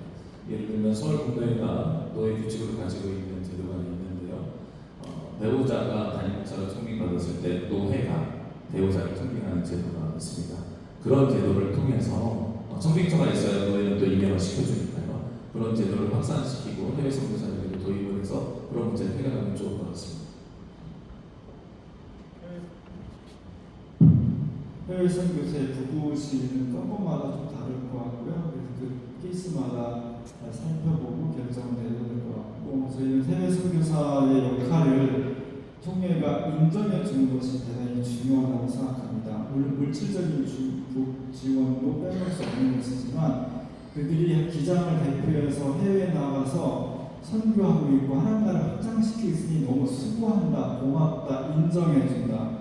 그 분위기가 굉장히 중요하고, 그것의 일환으로 올해부터 지금 남녀신대 청년의 대표 2명씩을 우리 총회 정회원으로 받아들이고 있습니다. 마찬가지로 해외 선교 목사 중에 아시아, 유럽, 북미 2명씩 목사 회원들 6명을 비례에 맞춰서 정회원으로 한다면 목사와 장로요 균형도 맞고 해외 선교사의 공적 지위도 인정해주는 좋은 효과라고 생각합니다. 예, 우리 첫 번째 주도권 토론을 마쳤습니다. 우리 1차 주도권 토론에서 마무리되지 못한 부분들을 보완하는 시간이 2차 우리 주도권 토론 시간입니다. 그 대신 시간이 5분입니다. 이 5분 동안 마무리 미완됐던 부분들을 질문이나 답변을 해주시고 정리해 주시면 너무 좋을 생각됩니다. 우리 공청회이지만 우리 기장 현실, 우리 기장 교단의 우리 기장 가족들의 현실적인 문제들을 오늘 진솔하게 다 드러낼 수 있어서 오늘 좋은 도전하는 시간이 되었을 생각해 줍니다. 2차 주도권 토론은 순서에 따라서 1번 이성진 목사님부터 시작을 해주시길 바랍니다. 5분입니다. 예, 5분 짧은 시간이라서 질문 하나만 드리겠습니다. 최근에 저희 교단이 중장기 발전위원회를 가장 최근에 세웠던 것이 2013년까지 운영되었던 기장 21세기 중장기 발전 기획위원회였습니다. 그 뒤로 아직 저희는 중장기 발전을 세운 적이 없습니다. 물론 중간에 기구개혁위원회가 있었지만 기구개혁은 교단의 전체 방향이라든지 아니면 큰 먼 미래를 준비하지 못했습니다. 만약에 2030년 6년밖에 안 되죠. 너무 짧으니까 2035년까지 앞으로 11년간의 중장기 계획을 세운다면 가장 먼저 우선 과제로 어떤 아젠다를 제시하고 싶은지 1분씩 말씀해 주시면 감사하겠습니다. 이어서 목사님 먼저 질문 부탁드립니다. 답변 부탁드립니다. 우리 교단이 가지고 있는 가장 중요하고도 동시에 취약점, 그것은 선교라고 생각합니다. 사실 교회는 선교를 위한 모임입니다. 땅 끝까지 이르러 복음을 증거하고 세상을 개혁하고 사람을 구원해야 되는 것이 교회의 본질입니다. 그런데 우리가 그 부분에 대해서 되게 약한 부분이 있습니다. 우리 교회는 총회, 노회, 교회가 선교라는 지상 과제를 중심으로 놓고 그것을 추진하기 위해서 다른 것들이 지원하는 시스템으로 바뀌어져야 됩니다. 안 하는 건 아니지만 이제까지 기장교회의 모습은 선교에 대해서 굉장히 소극적이었다는 저는 느낌을 가지고 있습니다. 앞으로 중장기 발전은 총회나 노회나 교회가 우리 지상 과제인 선교를 어떻게 설정하고 진행시켜 나갈 것이냐는 것을 최우선 과제로 놓고 논의와 구조를 개편해야 된다고 생각합니다. 저는 세 가지 얘기를 하겠습니다. 첫째, 총회 회의 구조 개혁은 반드시 해야 됩니다. 공천회를 통해서 우리가 거의 회의 조정이 실행위원회에서 결정되는 것가 참 많습니다. 공천위원회에 애쓰고 수고하는 노회 차원의 인재들을 올리지만 공천위원회에서 서로 경쟁에 따라서 인재를 쓰지 못하는 노회를 위한, 총회를 위한 이런 부분들의 구조, 전체 회의도 아마 2030년까지는 구조 계획이 돼서 전체는 축제로 하고 총회의 모든 일들은 실행위원회 조정으로 해서 해야 된다고 생각하고요. 두 번째는 여성의 지위를 향상시키는 포럼들을 많이 개최해야 됩니다. 여성 스스로가 변화되고 우리 남성 목회자들, 남성 장로님들이 교회에서 세심하고 섬세하게 할 수 있는 여성들의 지위를 위해서 앞서가는 기자회견을 말하면서 연구하고 하다 보면 새로만 갑니다. 빠른 시간 내에 이런 부분에서는 조정을 해야 되고요. 세 번째는 선교 정책이 바뀌어야 됩니다. 지금 교회들이 해외 선교를 굉장히 많이 나가고 있습니다. 그리고 업적들에 대해서 자랑을 많이 합니다. 이제는 이 선교가 해외로 나가는 부분도 있지만 아까 얘기한 대로 농촌의 미자립 교회들이나 이런 부분으로 일정 부분은 전환돼서 교회 살리는데 그런 역할을 좀 하는 조정이 필요하다 이렇게 생각합니다. 예, 두 분 답변 감사합니다. 선교와 그리고 구조의 변화, 교회 양성에 대한 정책들을 대안으로 제시해 주셨습니다. 세상은 AI로 디지털 세상으로 변화되어 가고 있습니다. 우리가 그 변화되는 속도를 쫓아가기 어려울 만큼 빠르게 변화하고 있습니다. 저는 그런 부분도 고려해서 중장기 발전기를 세워야 된다고 생각합니다. 지난 기장 사역사 70주년을 맞이하면서 우리 교단은 제7문서를 발표했습니다. 저는 이 7문서를 어떻게 현장의 과제로 가지고 갈 수 있느냐 하는 것이 앞으로 향후 10년간 장기 발전 계획으로 세워졌으면 좋겠습니다. 그 안에는 과학기술과 연합도 있고 기후정의 관련된 내용도 있습니다. 그래서 거기에 있는 아젠다가 순서는 다르게 변화시키더라도 우리가 10년 동안 차곡차곡 선언해서 끝나는 것이 아니라 실행해가는 과정을 교단에서 만들어가고 그리고 그것이 가급적이면 교단의 표로까지도 재생산되어서 1년차 때는 첫 번째 의제, 2년차 때는 두 번째 의제들을 현장교회에서 선교적으로 실천해 갈 수 있도록 확장시켜갖고 그리고 구체적으로 대안을 제시해 나간다면 이 모든 아젠다들을 다 다뤄낼 수 있지 않을까 합니다. 그리고 그것을 체계적으로 갈 수 있도록 긴 안목에서 먼 곳을 바라보면서 걸음을 시작해야 될 때가 되었다고 생각합니다. 감사합니다. 예, 감사합니다. 우리 교육원 이용구 목사님 주도권 토론 시작해 주시기 바랍니다. 5분입니다. 저는 이제 이 얘기 하면은 두세대라고 이제 손가락질 당할 수도 있지만 이렇습니다. 교회의 위기가 세상에서 우리 AI 얘기하고 챗GPT 얘기하고 이런 부분에 있어서 세상의 것들이 교회 안에 들어오면서부터 교회의 공교회적 그 다음에 공동체성 선교 지향적인 모임이나 이런 부분들이 약해지고 있다고 생각합니다. 물론 시대의 흐름을 따라가는 건 굉장히 중요합니다. 하지만 교회는 함께 모여서 하나님의 선교를 위해서 사람이 직접 만나서 그 일들을 해 나가야 되는데 이런 부분들이 자꾸 세상의 발걸음에 따라서 나가다 보니까 사실은 교회는 약해지고 채팅상의 만남 이런 부분들이 있습니다. 근데 약하다는 건 아니에요. 그리고 직접 대면해서 일을 처리해야 하는 이런 부분도 우리가 생각을 해봐야 되는데 이런 부분에 대해서 교회의 공적 교회를 얘기하시고 공동체를 얘기하시고 그 다음에 교회 미래에 대해서 얘기하시는데 이 부분에 대해서는 어떻게 생각하시는지 또 우리 짧게 이성진 목사님부터 얘기해 주시죠. 네, 교회가 끊임없이 세상과 변화되어가고 저는 갱신되어 왔다고 생각합니다. 우리가 보통 초대교회로 돌아가자, 교회 본질로 돌아가자는 운동을 하지 않습니까? 제가 담임 목사님들의 배로로 되게 많은 분할계 세미나에서 많은 속으로 세미나 다녀왔습니다. 셀 컨퍼런스나 다 초대교회로 돌아가자는 거예요. 사도행전으로 가자는 거예요. 어느 날 저에게 그런 생각이 들었습니다. 사도행전에 나왔던 교회가 문제가 있어서 고린도 전서가 써져도 에베소, 빌립보, 골로새서에서 쓰여졌습니다. 시대가 변하니까 초대교회가 끊임없이 그 시대에 맞게 변화되어 왔다는 겁니다. 다만 무엇을 놓지 않았냐면 예수 그리스도가 교회의 몸이라는 사실을 놓지 않고 변화되어 온 것입니다. 저는 세상을 쫓아가면 교회가 안 된다고 생각합니다. 세상을 읽고 세상의 변화에 맞춰서 우리의 본질을 지키면서 우리도 변화되어 가야 된다고 생각합니다.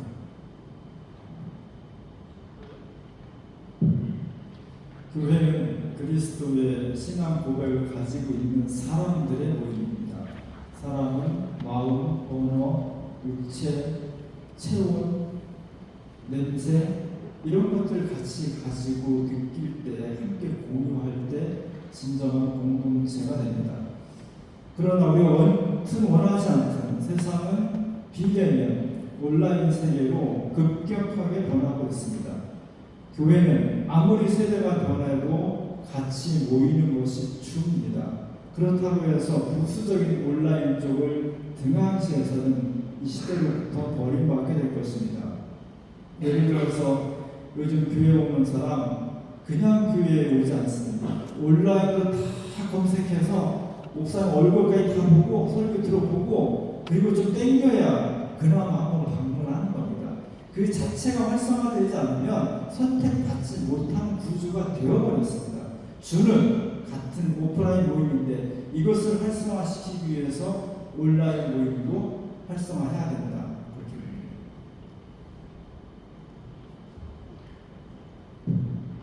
어떤 걸 버릴 수는 없겠죠. 그러나 저희가 항상 부르짖는 것은 좋은 얘기지만 현실적으로 교회가 살아가기 위해서는 대면해야 됩니다. 저는 예수님 오실 때까지 이 대면이 중요하다고 생각합니다. 서로의 신앙 고백과 어떤 어우러짐과 사랑과 헌신과 봉사와 나눔이 물론 인터넷상으로도 할 수 있겠죠. 제가 아는 우리 전북 동로의 안디옥 교회가 목사님과 좀 대화를 하는데 지금 인터넷 유튜브 교인이 1000명 정도 된답니다. 이분들에게 교회를 오시라고 그렇게 권면을 해도 우리는 안디옥 교회 교인입니다. 이야기를 하시고 그 교회를 유지하고 있다. 그러면서 아쉬운 게 뭐냐면 그들을 만나고 싶은 거죠. 그리스도의 사랑과 전화로 충분히 영상으로 할 수 있습니다. 그러나 그리스도의 사랑으로 우리가 예수님의 사랑이라는 것은 이게 어떤 이 세상의 바뀜에 따라서도 할 수 있겠죠. 그러나 더 중요한 것은 그럴지라도 교회는 이 부분을 끝까지 지켜내는 것이 중요하다고 생각을 합니다.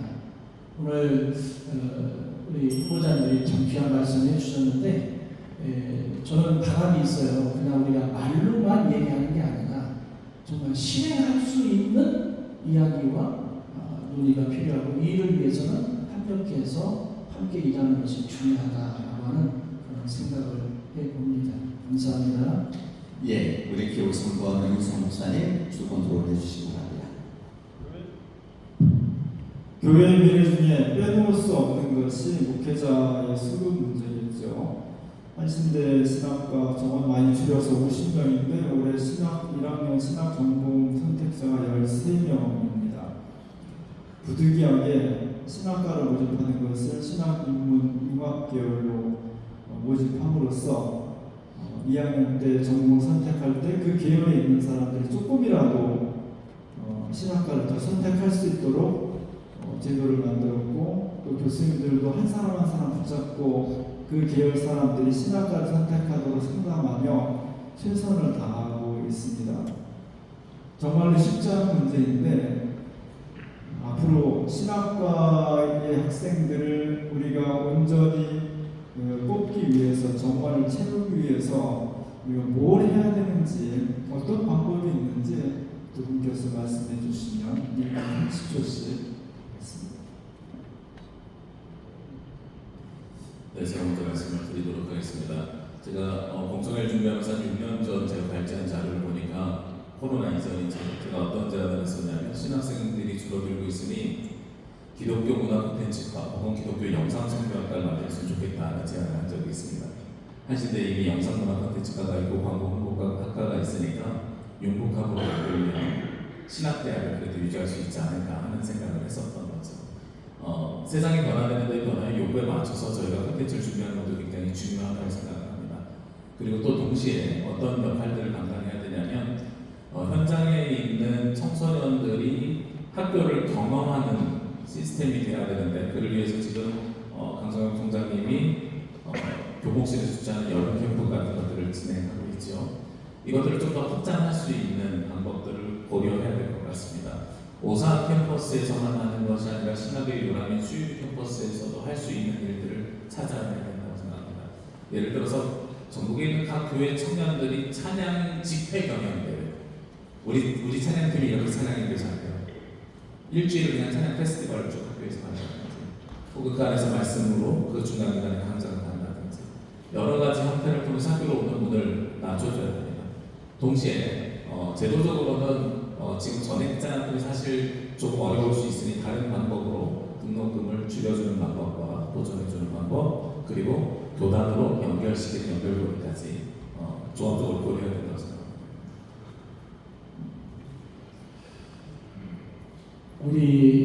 저희 신학교 다닐 때만 해도 교수님들이 저희와 함께 울고 함께하고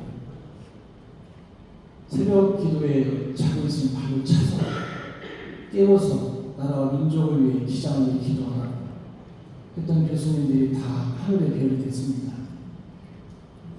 지금 교수님들을 보면 목회를 모르시는 분들이 교수님이에요. 심지어 석자 교수님께서는 돌, 김용, 다른 종교도 구원이 있다. 우리 기장의 현실입니다. 신학교의 현실입니다. 여러분, 이런 데서 어떤 교육으로 신학생이 목회 현장에 나오겠습니까? 어떤 설교가 나오겠습니까?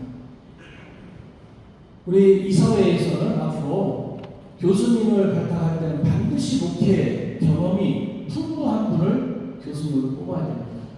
또 하나, 학교는 과감한 결단을 총회가 해야 돼요. 종합하는 차에 오셨습니다만 실제로 신학은 무너졌어요. 학교는 커지는데 신학생은 없어요. 이런 부분에 있어서 과감하게 어떤 결단을 해서 어느 정도 오산하고 수의하고 어떤 분리라든지 이런 부분들한테 정치적으로 해결을 해야 된다고 생각합니다. 좋은 의견 감사합니다. 장학금 제도 제가 확산 시켜야 저는 어쨌든 1,600개 기장교회가 한 해 50명 신학생을 못 보낸다는 것은 역시 목회자와 교회의 책임이라고 생각합니다. 소년, 청소년 때부터 어린 때부터 좋은 제목들을 잘 관리해서 그들을 기도하고 안내해줘서 적어도 1,600개 교회가 해마다 50명 정도의 기장교회 출신 신학생들을 한신대학 신학과 입학시킬 수 있는 기도와 캠페인이 벌어진다면 저는 어렵진 않다고 생각하거든요. 그것을 위해서 최선을 다하겠습니다. 예, 우리 두 번의 주도권 토론을 진지하고 성실하게 답변해 주신 우리 세 목사님께 감사의 말씀을 드립니다. 이제 우리 세 번 마지막 시간 현장에서 질문과 답변 시간입니다. 지금 저희들에게 선거관리위원회에 제출해 주신 분이 세 분이 있습니다. 그래서 우리 선거관리위원회에서 여러 가지 시간이 정말 됐기 때문에 내용을 보니까 거의 미래상 교회, 미래 교회, 우리 교회 방향에 대한 이야기고 이렇게 묶어서 이야기해도 될 내용이라는 것을 점검을 했습니다. 그래서 여기 현장에서 두 분 질문하시고 또 한 분은 유튜브에서 질문한 내용을 제가 질문을 드리도록 하겠습니다. 가능하면 질문자는 30초 안에 질문을 해주시고 우리 돌아가면서 묶어서 2분 정도씩만 답변해도 되겠습니다. 3분, 2분 30초. 예, 2분 30초. 예, 먼저 전남도의 이재철 목사님 어디 계십니까? 예, 우리 2번 마이크 넣으시기 바랍니다. 예, 전남도의 옥천중앙교회 이재철 목사입니다. 모든 후보들께서 변화와 갱신을 선거제도와 총무 선출 방식에 대한 변화와 갱신의 필요성에 대해서 어떻게 생각을 하시는지 궁금하고요. 가령 적어도 총무 선출은 직선제로 할 수 있는 방안을 고민해 보시지는 않았는지 여쭙고 싶습니다. 예, 그 질문과 두 번째 우리 제주의 같은 마이크 2번 써주시기 바랍니다. 네, 제주도의 총대 목사 이동철입니다. 기장교회가 나아갈 앞으로의 10년의 총사진을 그려본 것이 있다면 말씀해 주세요. 예, 좋습니다. 그리고 세 번째 질문은 유튜브로 받은 질문입니다.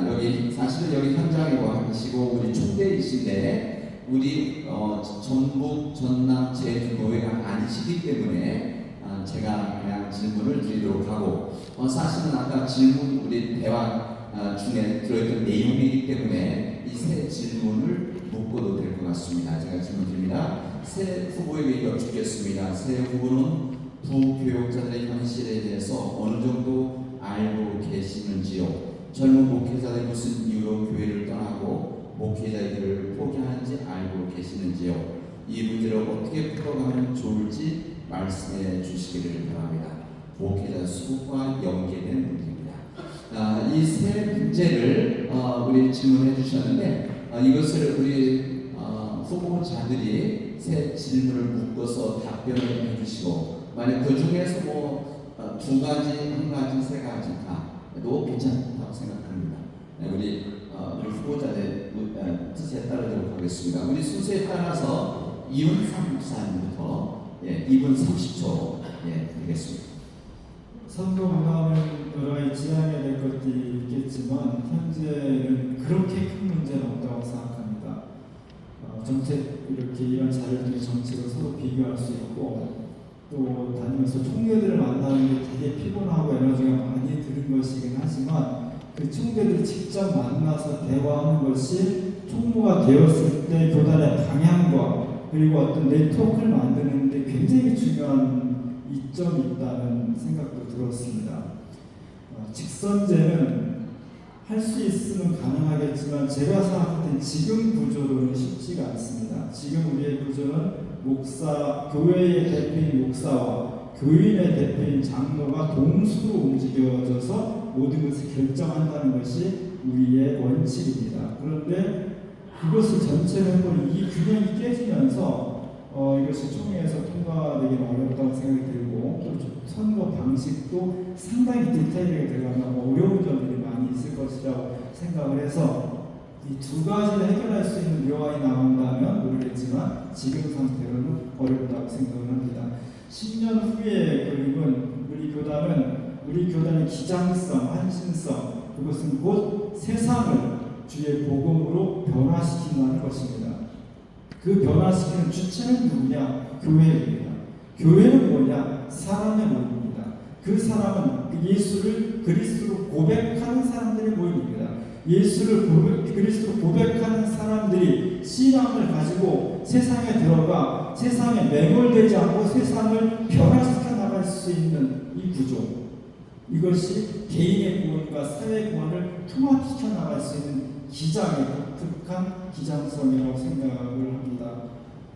세 번째 부교육자 아까 겹치는 이야기인데 어렵지만 부교육자는 인격적으로 좀 대우해야 된다고 생각하고 최대한의 휴가라든지 5일자라는 것을 실행할 수 있어야 되고 또 하나는 담임 목사가 그들이 경제적인 여건을 최대한 맞출 수 있어야 되고 정말 어려운 이야기지만 저희 선배들 입장에서 보면은 후배들이 사명감, 열정이 조금 더 주어졌으면 좋겠다. 진짜 아골골적 빈들에 갈 수 있는 결단을 지금보다 조금 더 있었으면 좋겠다는 갖고 있습니다.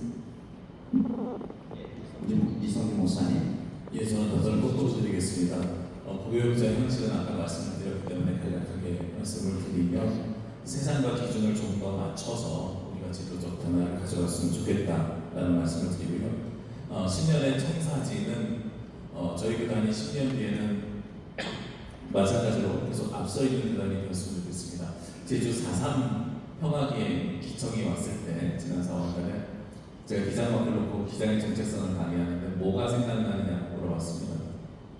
그때 청년들이 몇이 그런다고 합니다. 피자 조각이라고 하더라고요. 저희는 이 화살촉이라고 생각을 하고 있는데 청년들은 피자 조각이라는 인식을 가지고 있는 거죠. 그게 지금 저희 현실이 저희 미래가 될 수 있습니다. 그러지 않기 위해서 우리가 끊임없이 갱신하고 새로워지고 그리스도의 복음의 본질을 가지고 세상과 함께 나가는 역할을 분담해야 될 것 같습니다. 마지막으로 선거제도를 말씀을 드리겠습니다. 저는 두 가지의 개선점이 있다고 생각을 합니다. 직선제, 사실 제가 제일 많이 듣는 질문입니다. 왜냐하면 저를 지지하는 가장 많은 사람들은 총대가 아니거든요. 그렇기 때문에 그분들은 본인들이 투표하고 싶어하는 욕망과 욕구가 너무나도 충만하십니다. 어떻게 하면 직선제를 바꿀 수 있는가? 우리 이우상 목사님께서 말씀하셨던 것처럼 저희는 목사, 장로, 동수를 원칙으로 총회를 운영하고 있기 때문에 한 번에 직선제가 가기 어렵다고 한다면 선거인단과 총회원은 입법, 총대를 구별하는 방법이 있을 수 있습니다. 그래서 장로님들은 전체 시무장로님이 2,600명, 현장에는 목사님들은 1,980명인데 장로님들이 사실 더 많습니다. 그런데 노회 회원으로 전제를 하면 장로님들이 약 1,400명 정도 됩니다. 그러면 1,400대 1,400 정도의 선거인단을 따로 뽑는 것, 이것이 직선제로 하는 중간 과정으로 대안을 제시할 수 있을 거라고 생각합니다. 그런데 저는 그보다 먼저 우리 교단이 해야 될 것이 하나 있습니다. 부총회장, 총회장님도 마찬가지고요. 총무님은 더 그러는데 총회 첫날 총무선거가 저녁에 끝나면 다음날 업무를 시작하게 되어 있습니다. 저는 이게 굉장히 비효율적이라고 생각합니다. 업무를 일주일에 마치도 못하고 누가 될지 모르는 상태에서 업무를 시작하는 과정입니다. 가능하다면 3, 4월에 노래가 끝나고 5월달에 선거인단만 따로 온라인 투표를 통해서 선출을 해서 6월까지 정리를 하고 7, 8월 인수 과정을 겪으면 훨씬 더 교단이 역동적이고. 예, 목사님 말씀해 주시죠. 저도 뒤에서 하겠습니다. 부교역자 현실에 대해서는 두 가지, 현실과 소명의식, 이 두 개가 잘 결합이 돼야 될 것 같고요. 이것은 노예 차원에서 굉장한 논의 좀 많이 하고, 총회가 생보나 다른 기타 여러 가지 재정적인 것을 추원을 해서 지원하되, 우리가 사대보험을 좀 의무화시키면 어느 정도는 해결이 되지 않을까, 그런 생각을 해보고요. 기장 10년 청사제는 통일이 됩니다. 저희가 관련된 그 하나의 저희가 있는데, 우리 후배가 중국에서 사역을 하다가 사고로 죽은 조광수 목사, 평통사 하면서 중국 연변 조선족을 위해서 헌신하다가 결국 그 연변 쪽의 아버지, 조선 쪽의 아버지라고 하는 명칭을 얻고 죽어서 저희가 장례를 치른 적이 있습니다. 현재도 그런 역할을 감당하고 있고요. 그 지하교회나 또 조선족이나 호적이나 북한에서 탈북한 사람들을 지원하는 이런 부분들, 이들을 이용해서 우리가 말로만 통일이 아니고 실제로 운동을 하는 그런 역할들이 있을 것 같습니다. 그래서 결국에는 통일의 기절이 우리 총회장님 되실 우리 박상희 목사님 꿈대로, 자, 총무선거제도는 직선제도 또 이렇게 선거하는 것도 저는 바람직하지 않다. 28개의 노예의 총무를 세우고요. 그 총무 중에서 거기에 여성 하나 해서 29의 총무를 노예가 세워서 이분들이 노예 일을 거의 전반적으로 다 감당을 합니다. 우리 총회 보면 원래 총무제도가 있어요. 노예마다. 지금 현재 노예마다 총무 있는 부분도 있고요. 이런 총무 역할을 하는 분들을 통해서 그분들 안에서 임기를 정해놓고 대표 총무를 뽑으면 제가 볼 때는 이렇게 권력 중심이 되거나 막대한 힘의 균형을 분산할 수 있다, 이런 생각을 합니다. 그래서 총무제도는 노예 세우고 그분들 중에서 총무를 세우는 것이 바람직하다, 그렇게 생각합니다. 예, 감사합니다. 우리 세 분의 질문들에 대해서 시간 충분하지 않기 때문에 만족하지 못하지만, 그래도 우리 세 분, 우리 부모님들이 좋은 지혜로 세 주제를 잘 묶어서 답변을 해 주셨습니다.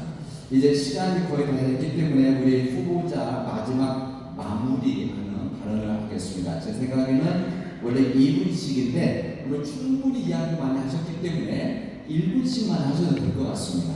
예, 그래도 충분히 우리 청중들 좋아할 것 같습니다. 예, 우리 이훈삼 목사님 먼저.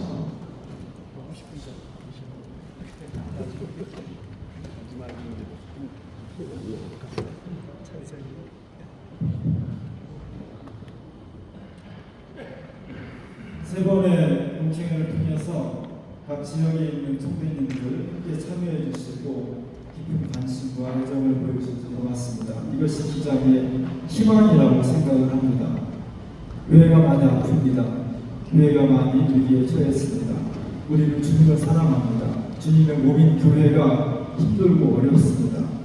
우리가 주님을 사랑하는 방법은 부활하신 예수 그리스도의 몸이 건강하게 생명력 있게 그리고 세상을 향해서 섬기며 구원할 수 있는 역할을 온전히 감당할 수 있도록 만드는 것입니다. 그것이 주님께서 우리에게 주신 유일한 지상의 사명입니다. 그것이 쉽지 않아서 지금 아프고 있습니다. 그러나 알게 보니 우리들이 믿음을 가지고 힘을 합하고 눈동자를 맞추면서 협력한다면 우리가 지금 남은 지혜들을 함께 모은다면 분명히 주님의 교회는 살아날 것이라고 확신합니다. 고맙습니다.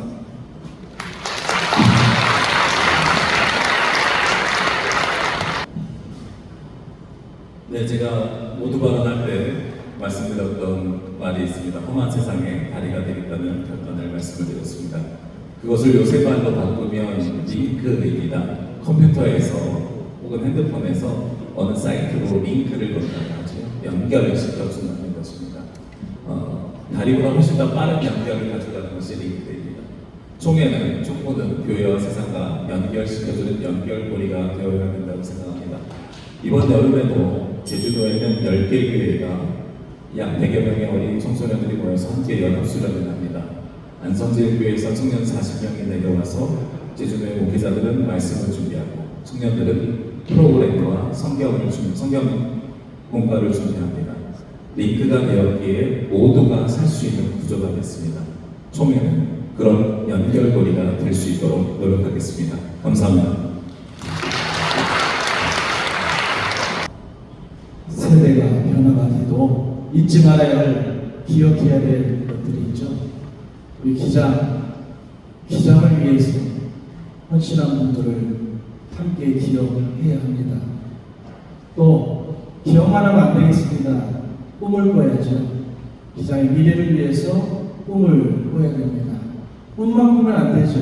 그 꿈을 이루는 그런 존재들이 되어야 됩니다.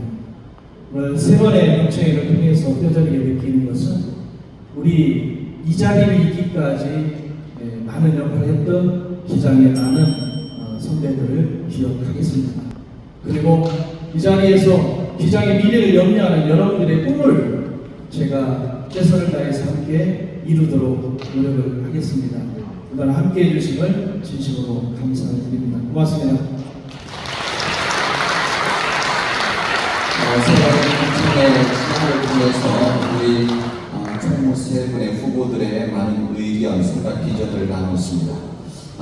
새로운 공청회를 통해서 여기 계시는 뿐만이 아니라 우리 기장 전체, 우리 백교회 총회 총대들이 그 공청회를 통해서 생각하고 우리 기장, 우리 총회를 위해서, 교회를 위해서 일할 후보자를 선택과 결정할 것입니다. 오늘 좋은 시간이 우리에게 주어진 도전을 생각해집니다. 우리 긴 시간 동안 수고해 주신 우리 세 분의 후보자들에게 박수 한번 드리도록 하겠습니다.